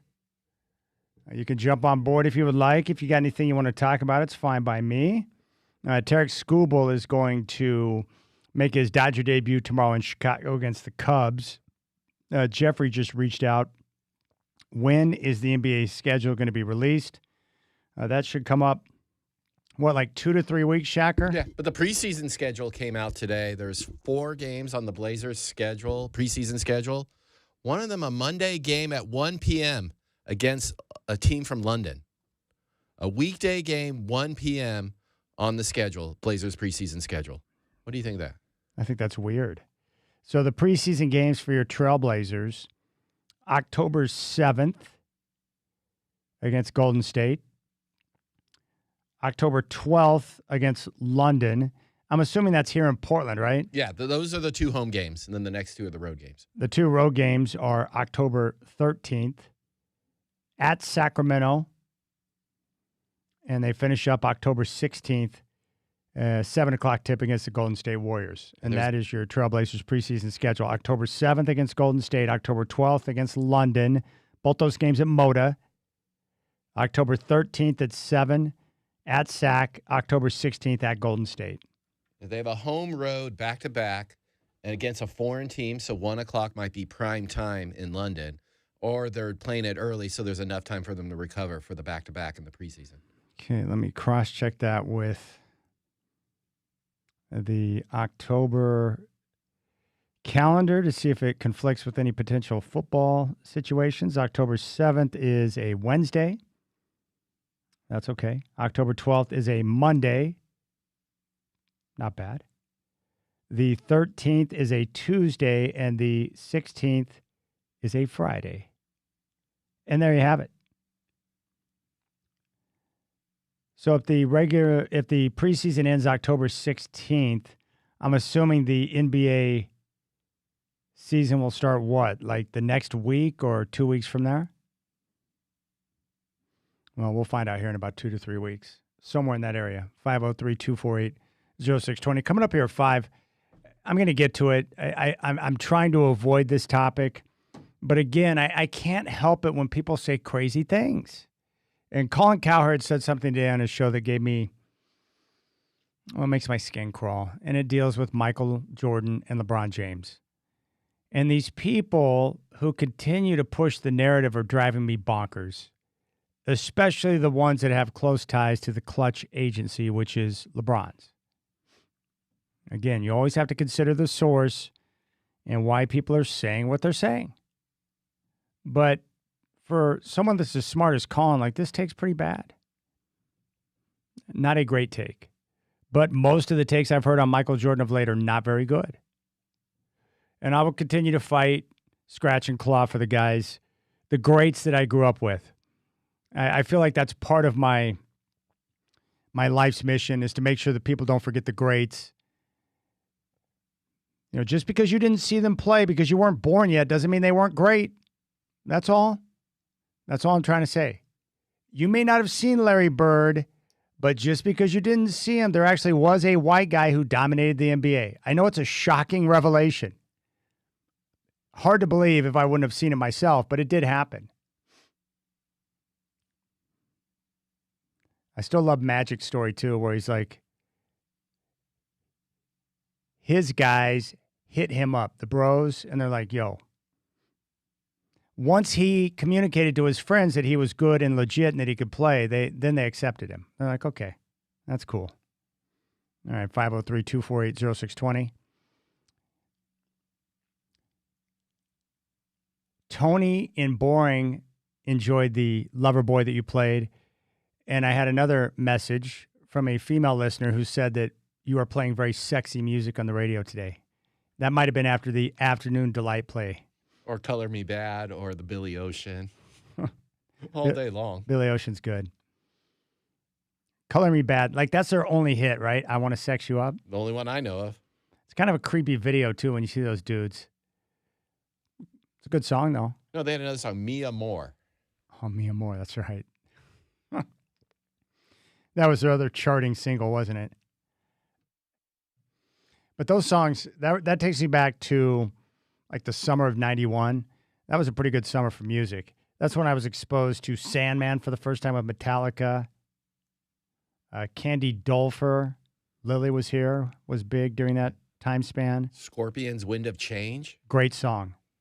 Great song, Winds of Change. Winds of Change. What else?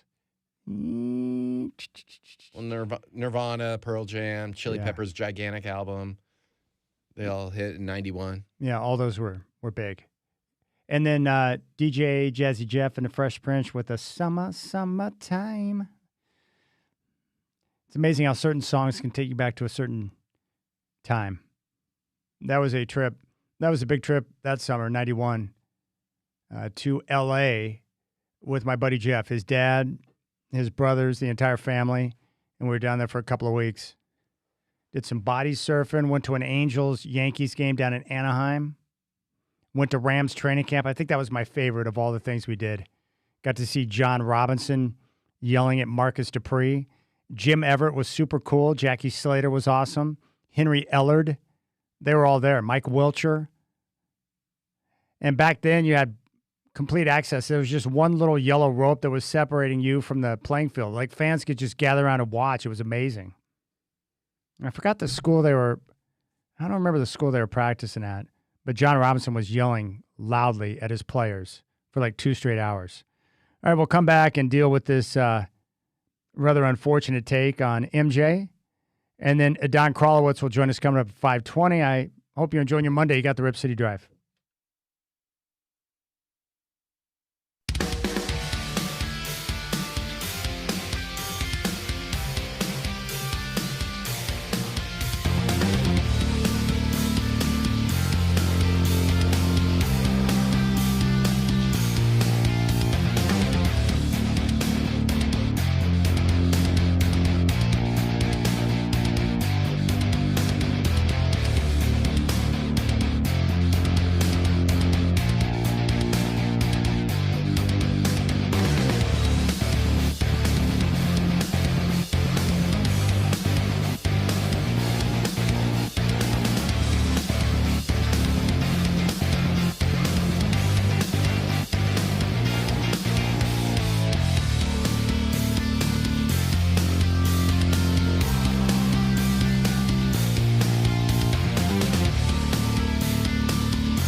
It's 5 o'clock, Chad here. Hope you're enjoying your Monday.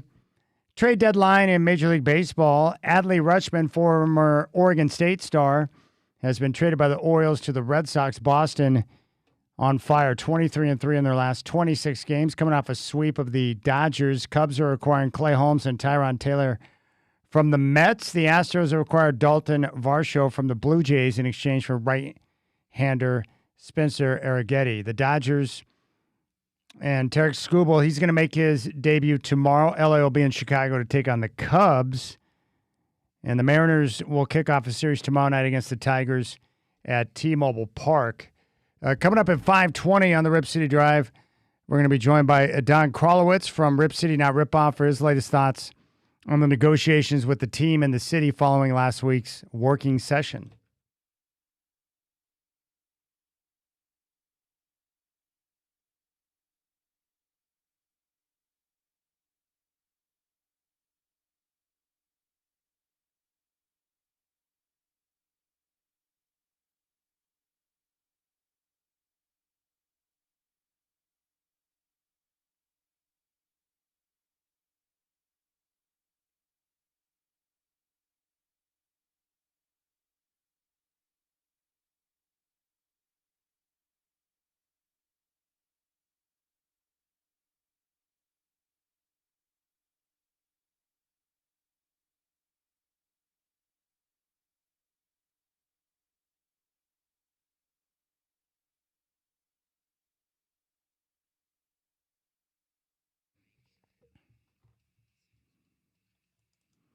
All right, Rip City Drive. Don Krolowitz from Rip City Not Rip Off going to join us coming up at 5:20. I want to get his take on the working session from last week and see where he's at coming out of that as we get ready for the all-important vote coming up on August 12th. Your telephone number to the Rip City Drive is 503-248-0620. 503-248-0620. You can jump on board. I would love to get your thoughts on whatever it is that you want to talk about. The Godfather Dwight James joined us at 3:20 today, and we talked about baseball primarily. You know, I don't blame the Dodgers for doing what they did over the weekend by acquiring Tarek Skubal. You know, the bottom line is they're in the business of trying to win, unlike some of the teams in Major League Baseball who are in it to make money, meaning they don't spend a lot on player salaries. They take the revenue sharing from the teams like the Dodgers and pocket it. It's unfortunate, but the Dodgers are in it to win it. They're focused on doing whatever it takes to get better.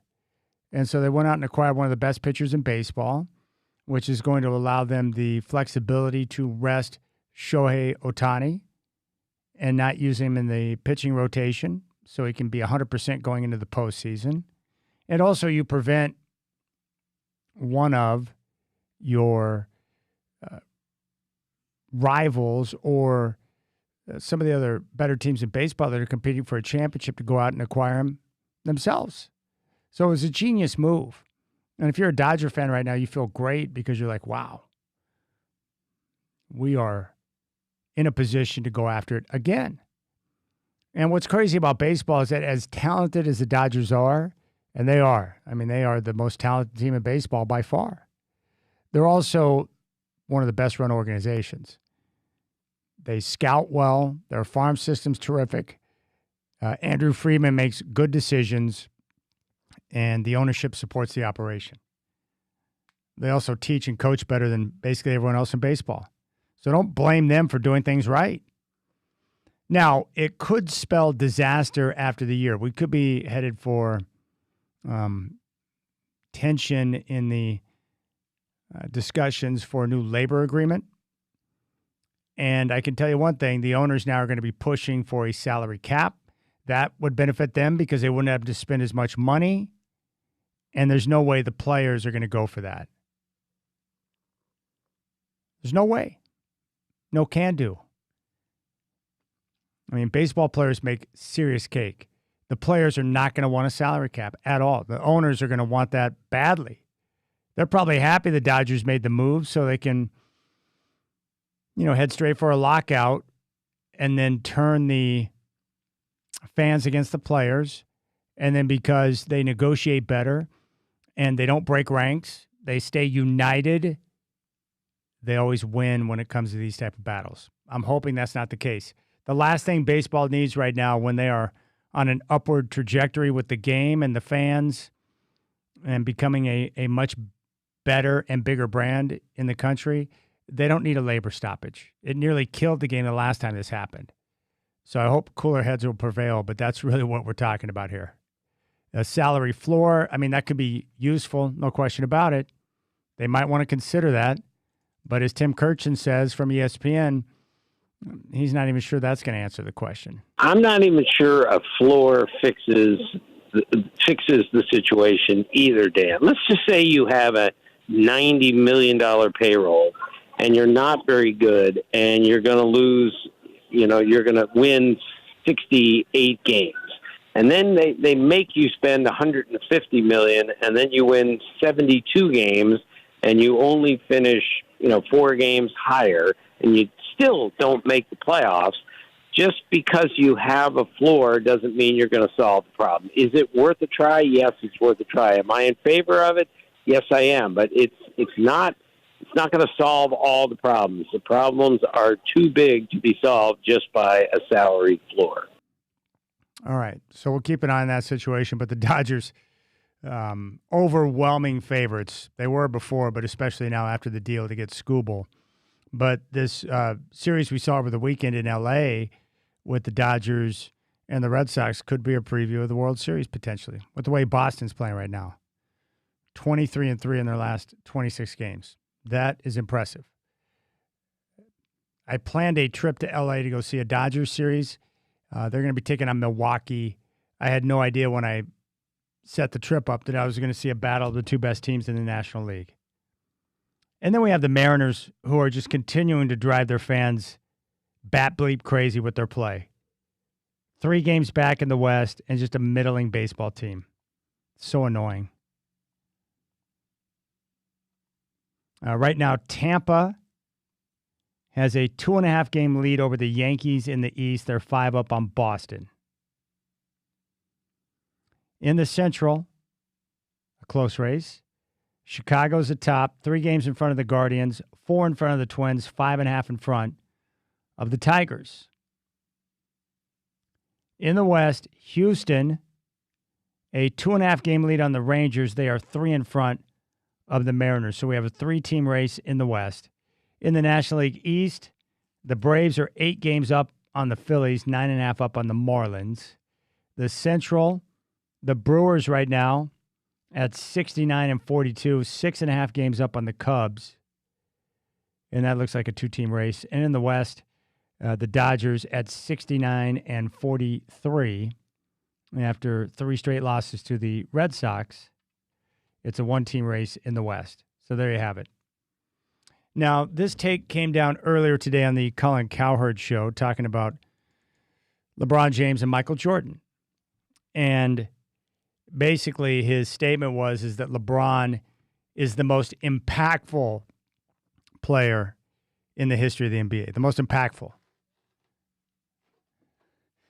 So the LeBron lovers, if they can't win it on greatest of all time, then they start talking about most impactful. And I disagree with this as well, but here's what Colin Cowherd had to say on a show today. Think about this. Michael Jordan played for 9 years and said, I need a break. It's too much. Michael Jordan famously hides in his hotel room. 9 years, I'm going to play baseball. This is overwhelming.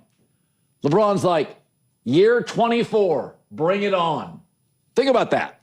24 years with all these platforms, more access, more coverage. It's established now. When Michael first got into the league, it wasn't global. Michael helped make it global. It's been global day one with LeBron. More hate, more vitriol, more access, more coverage. MJ, after 9 years, I'm out. I'm going to go hit some baseballs. 24 years in a row. Bring it on. I'm here. So, listen, he's going to drive reportedly $450 million of business into the Philadelphia economy. Who needs a data center? Just acquire LeBron. All right, that's annoying. the biggest issue I have with that take is not like MJ just woke up and was like, you know what, I can't take it anymore. 9 years, I'm going to step away from basketball for a while and hit some baseballs. It's like, what? That's not how it went down. And when he says stuff like that, people that weren't around for MJ's career will think that's how it went down. Michael Jordan had just completed a three-peat against the Phoenix Suns. They had 3 straight championships, 3 consecutive titles. And that was coming off of the Barcelona Olympics where he won gold with the Dream Team. After they won the title against Phoenix, his father was murdered. So he lost his father in cold blood. And then you had the pressure surrounding MJ with the gambling stories. And according to Michael Franzese, who joined the show a few months ago, he can't confirm it, but he had heard rumors during his time. And of course, keep in mind, he's a former crime boss in the Colombo crime family, that MJ was being pressured by the NBA to step away and take some time off because of the gambling, which had become a problem. So he chose baseball because he was basically forced out at the time. Plus, he had just lost his dad, who he was really close with. So it wasn't a situation where he woke up one day because he couldn't handle the scrutiny or the pressure or because he just wanted to hide out in his hotel room. No, that's not what it was all about at all.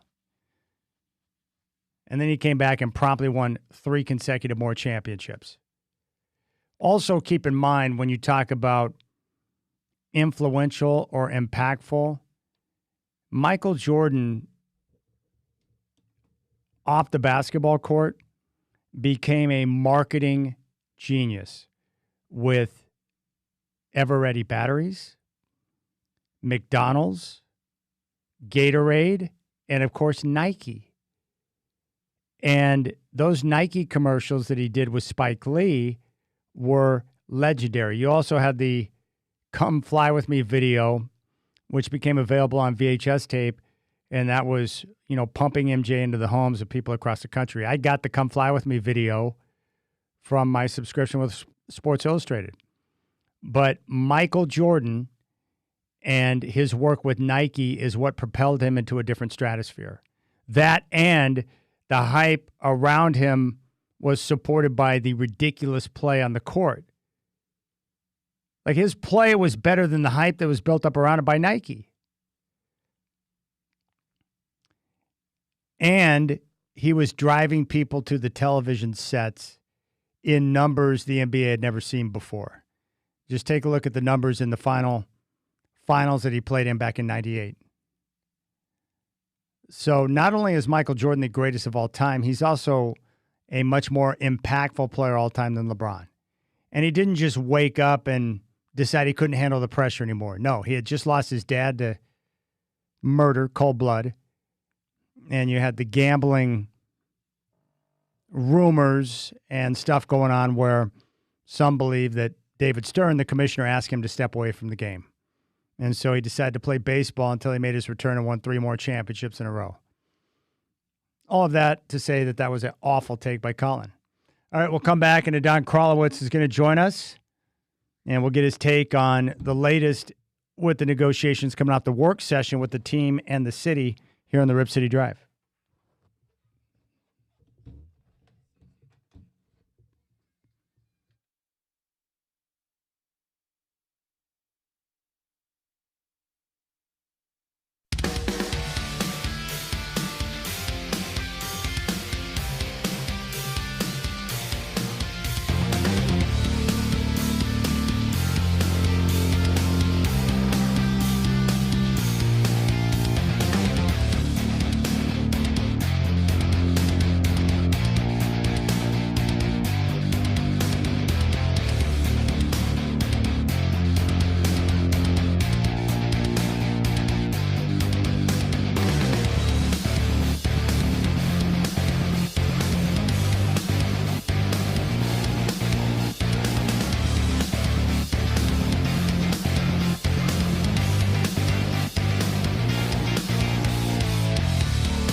All right, our next guest is quickly becoming one of my favorites. He is the man behind Rip City, not Rip Off.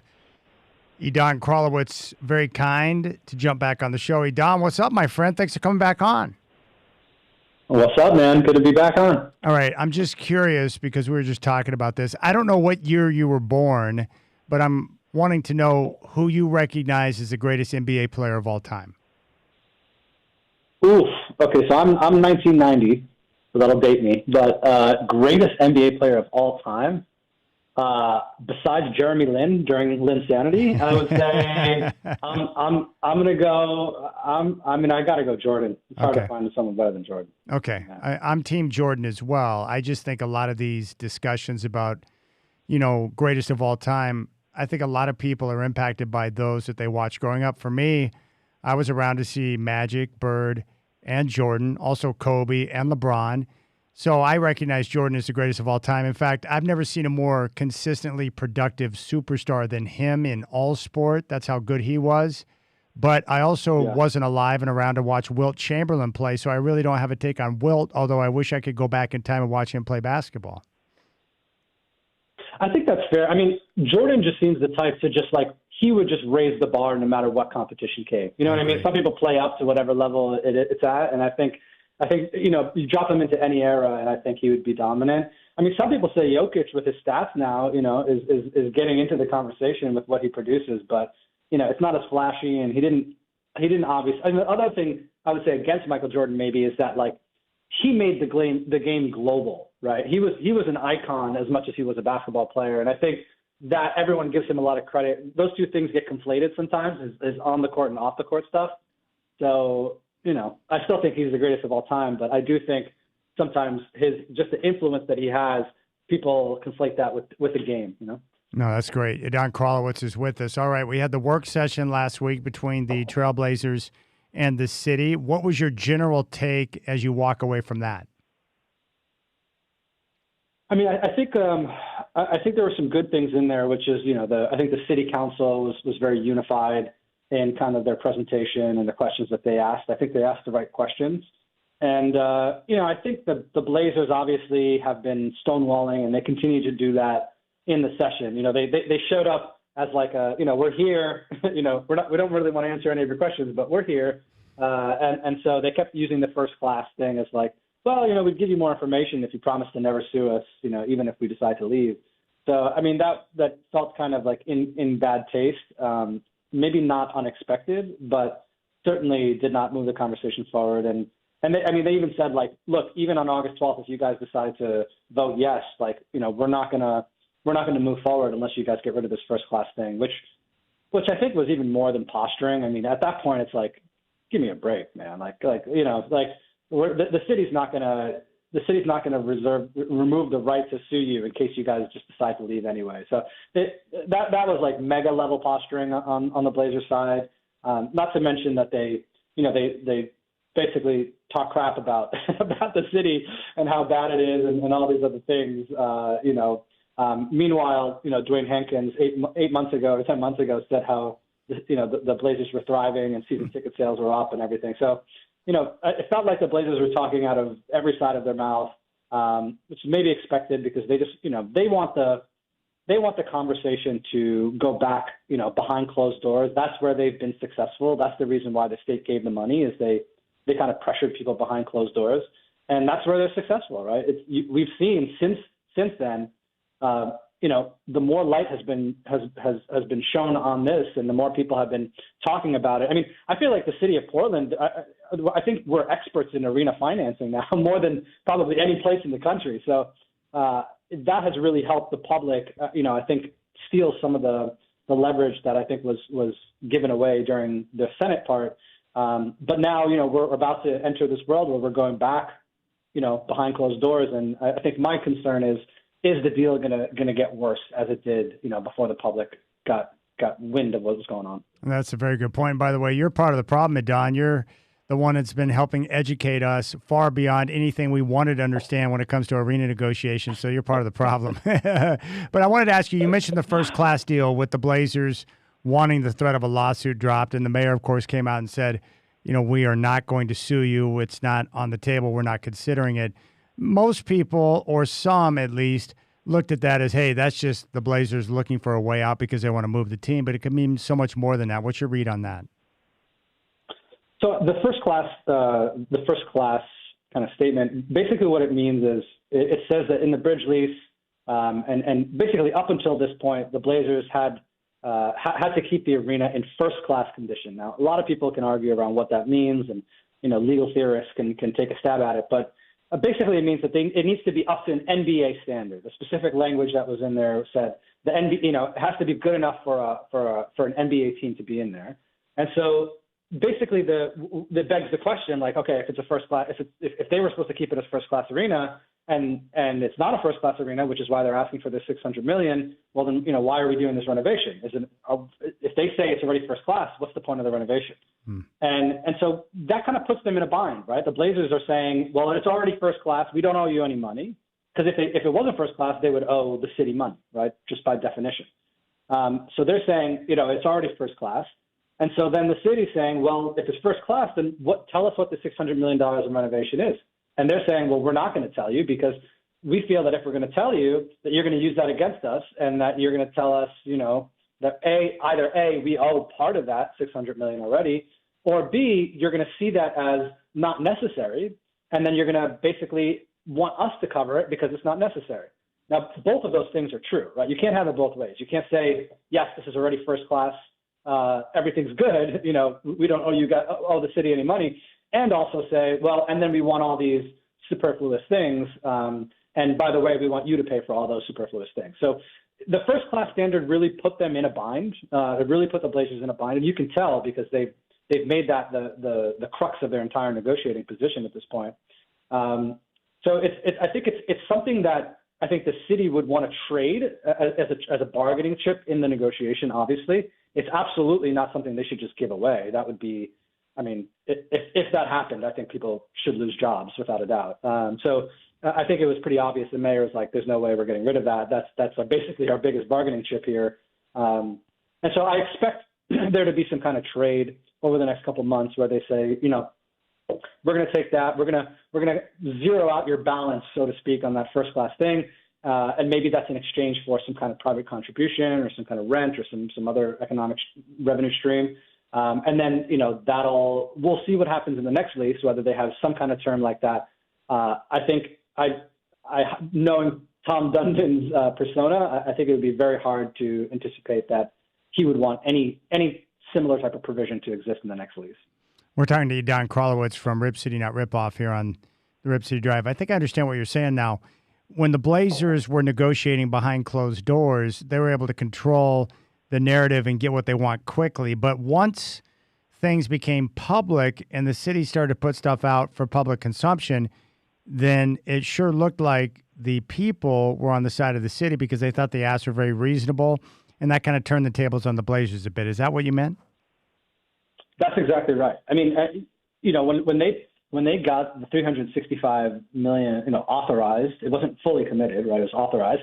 But when they got that from the state, that was as weak as it could be in terms of protections for the public. The state just gave them $365 million and said, please stay, right?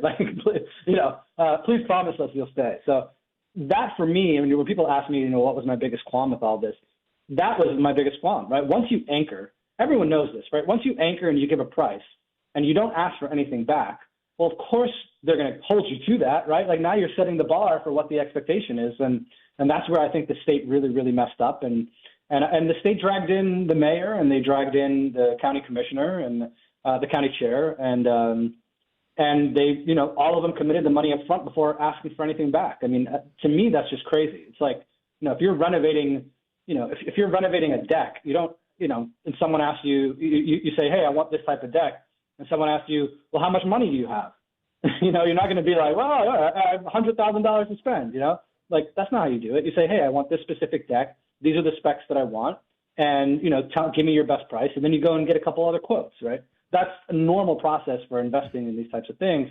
Or, if you were to go to a bank for a loan for some kind of renovation on your home, they're not just going to say, yeah, just tell us, just make up a number and we'll give you that number. It doesn't make any sense. So this whole process has been kind of backwards, and In particular, that very beginning, it kind of set the stage for the fact that the state really gave up a lot of the public's leverage.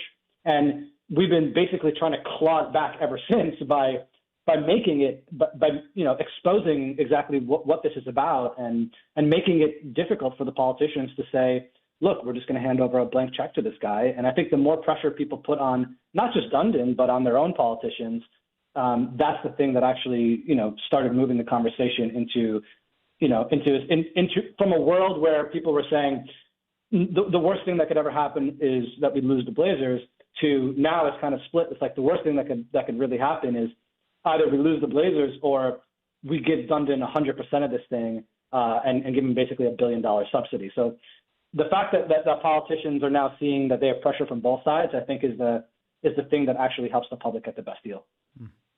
So Don Karlowitz, Rip City Not Rip Off here on the Rip City Drive. So we know we got the vote coming up on August 12th. What's going to take place? What's the framework over the next week until we get to that all-important date?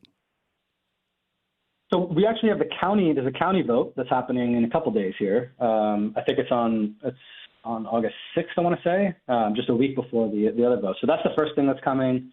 It sounds like that's going to be a yes vote. They already put some interesting things in there to basically say, look, we're gonna authorize this money, but contingent on our expectations of these things happening. So I think that's the right approach. I expect a yes in the county.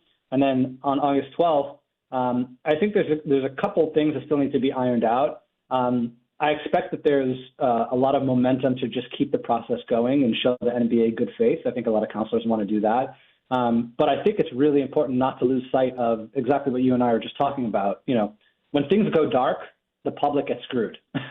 when things are not dark, the public still might get screwed, but maybe not as much, right? And so I think it's important that we put some provisions on that to say, look, we expect there to be transparency, and we expect there to be, we expect the public to understand what they're getting into, and they can, we can make decisions like adults, right? Like big boys and girls, and we can be clear-eyed about what it is that we're giving Dundon. And if we all decide to make that decision, then we can live with it, right? But I think transparency is going to be very important through that. Boy, isn't that the truth? No matter what level of government you're talking about, when things go dark, instead of in the open forum where discussion is taking place, the people almost always get screwed 100% of the time.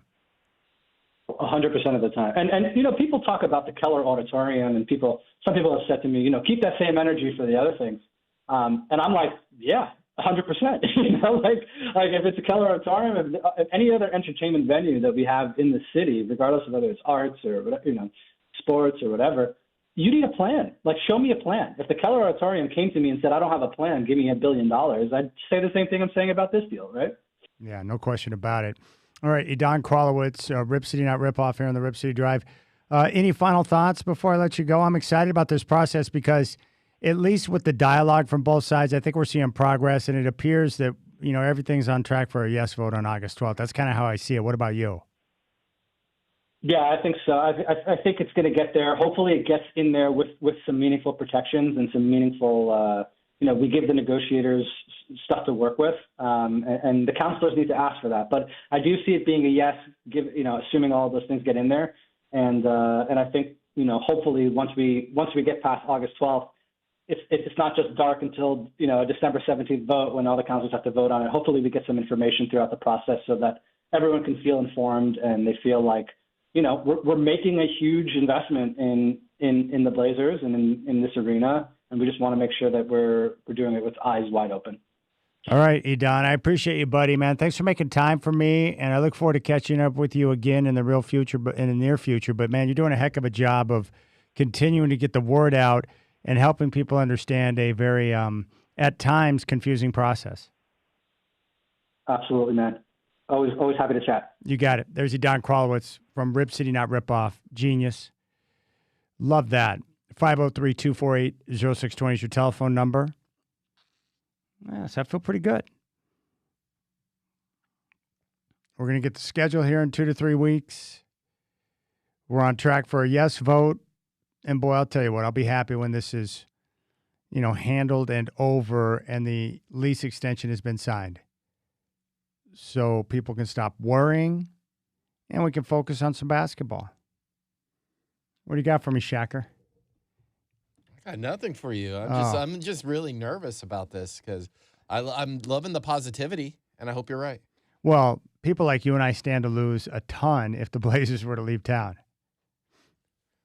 I already felt like I dealt with some loss with Oregon State and the Pac-12 crumbling, and then Oregon State going independent.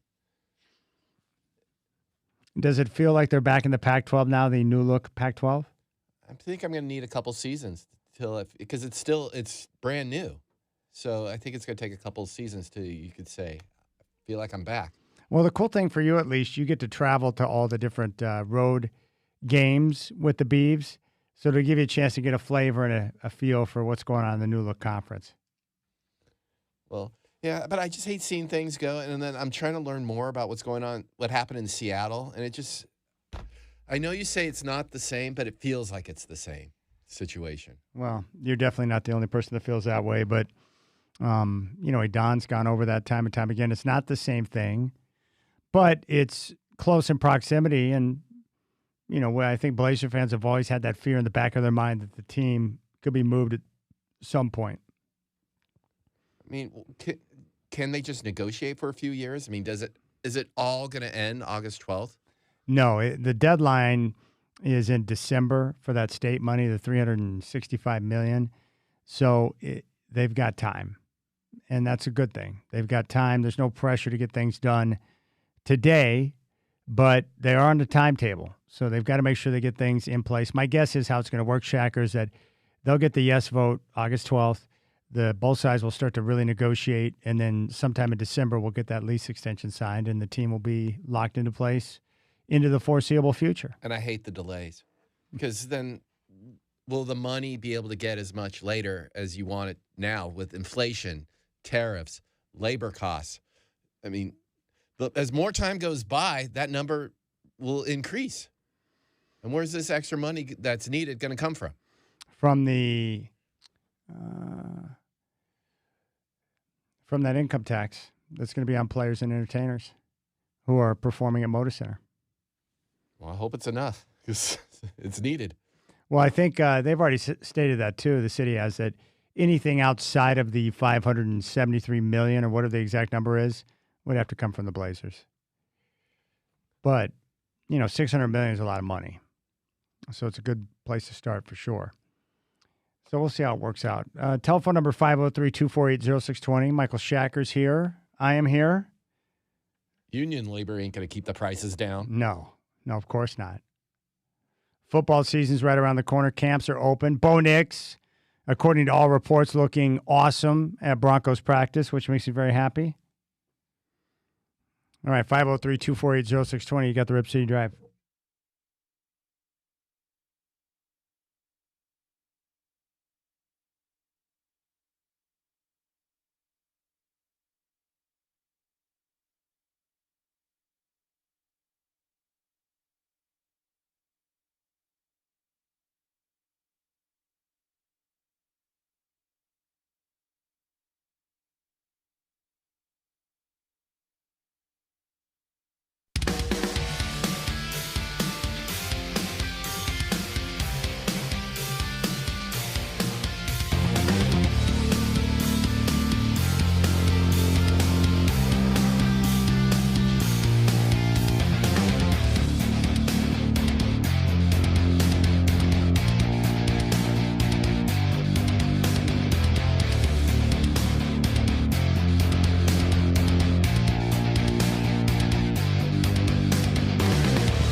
Well, I would say on the sexy scale, Shacker, that Sade shoots straight to the top. That was the goal. I wanted you to shoot something to the top. Now, I'm being honest about this. If you want some great love-making music, Sade's Greatest Hits is a winner every time. This is a great song, too. I went searching a couple of weeks ago for some Sade songs. I'm familiar with all of her popular ones, but I came across Cherry Pie. Great song. Did she cover like Warrant's Cherry Pie song? No. Oh. This is her own song, not a cover. So Warrant was covering Sade with Cherry Pie? I think they both just decided to have a song called Cherry Pie. I think Warrant's version might be a little bit different based on the video. That was not a video I wanted my mom to see. Let's just put it that way. Mom, I don't know why a piece of cherry pie came falling out of the sky and landed right in her lap. I have no idea. I think Cherry Pie was 1991 when you were listening to all those songs from 1991 that were great. Yeah, this is a good song. 503-248-0620 is your telephone number. Shacker just gave me a great idea. Well, listening to Sade is always a good idea. I'm working through some ridiculous company training right now.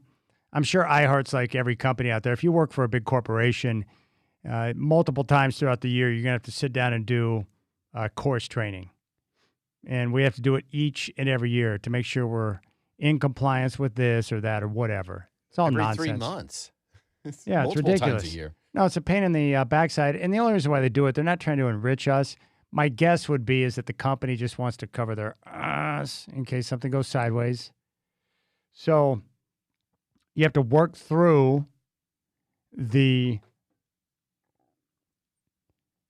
course on your computer. But the problem is you can't skip ahead or you can't, work on something else. If the screen's not up, the training will stop. So it's really annoying. But I had never thought about this. But you're like, dude, just use your laptop and your desktop and you can do 2 trainings at the same time.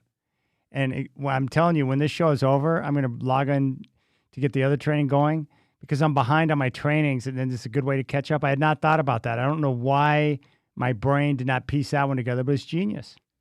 Well, and I've got the double monitor here on the desktop, so I could use one monitor for the course and the other monitor for whatever I need to distract me while the course is running. Well, the training I did today said it was going to take like 45 minutes. And normally you can't push next till you watch the whole video, listen to all the audio. But for some reason today, I was able to go next, done in 30 seconds. I learned nothing. I hope that that's something I can pull off here momentarily. All right, let's go out to the phones. My good friend from the other side of the country, Mitch in New Jersey. Mitch, what's going on? What's cracking?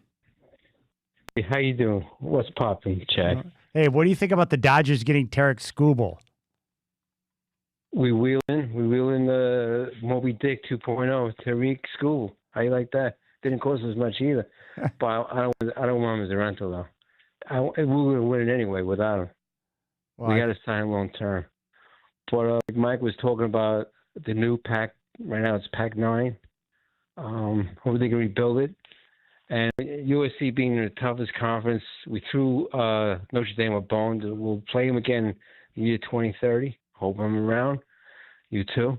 For the non-conference games, can they play their old schools like Cal, or Oregon State? Wouldn't that be nice? Yeah, that'd be fun. Why can't they do that? I don't know. That's a good question. You're talking about like how they're playing Fresno State, San Jose State. These are cupcakes. Notre Dame's used to doing that, playing the service academies, Boston College. Real rough schedule. So what are you more excited about, USC or the LA Dodgers getting Skubal? USC, because they got some defensive line. The quarterback's been invited to New York for the Heisman presentation, I bet. And the tailback University is back. 5 freshman wide receivers, I think 6. It's going to be some year. All right. I'm going to beat the Ducks. The Ducks have 1,000 uniforms, but 0 championship. Wow, Mitch talking big game right now. That you know what's awesome about that game? I think it's September. That we're going to get that one right out of the gate. Yeah, I think it's the first real test at the Coliseum. Then I think we play Washington the following week. I got my nephew's wedding there down in Arlington, Virginia. So, he's marrying a lawyer. Hey, Mitch, how's Grandpa life treating you, Mitch? Pretty good. You spoil him, but damn you do, damn you don't. He's still up. He's giving his mother a hard time. You know, I feel like giving the other side of my hand. You know what I'm saying? Yeah. No, I'm excited, man. I'm pretty pumped. I can't wait for football season. The Broncos are going to be great. Bo Nix is looking great in camp right now. And college football is my favorite, so I just can't wait till the games get underway. And, of course, you go in Arizona, of course, right? You got your, not season tickets, but you got your annual excursion to Arizona. I love going down. Kenny Dillingham's my favorite coach in college football. I love watching the Sun Devils play. I love the whole area down there in Tempe. It's a great layout, and there's a lot of beautiful people walking around. They got one of the best uniforms. I love their uniforms, too. It's Sam Levitt, but the uniforms are top-notch. Top-notch unis. Change that uniform. Yes, top-notch unis, top-notch humans. It's a great area. I love it down there. But Kenny Dillingham is he's a great young coach. Good coach. Yeah, he had a chance to leave, and he stayed at his alma mater. He's cool. I'm down. Good. Loyalty. Yes, and Sam Levitt's going to be with Lane Kiffin now at LSU. That's going to be fun to watch. Yeah, there's some competition, but I think he'll win that job. He could play another year, but I think next year's draft is going to be fantastic. But, you know, my Raiders got Mendoza. He'll be starting by week 7, by week 6. Kirk Cousins, maybe he's a Hall of Famer. If they put Kirk Cousins in there, they better put Carson Palmer. Hey, Chad, just take him a call, brother. You got it, buddy. Hope your family's well. All right, man. You too, buddy. Enjoy grandpa life, my friend. That's Mitch in New Jersey. Has a weird fascination with West Coast sports teams. Loves the Trojans, loves the Dodgers. He proved football's king.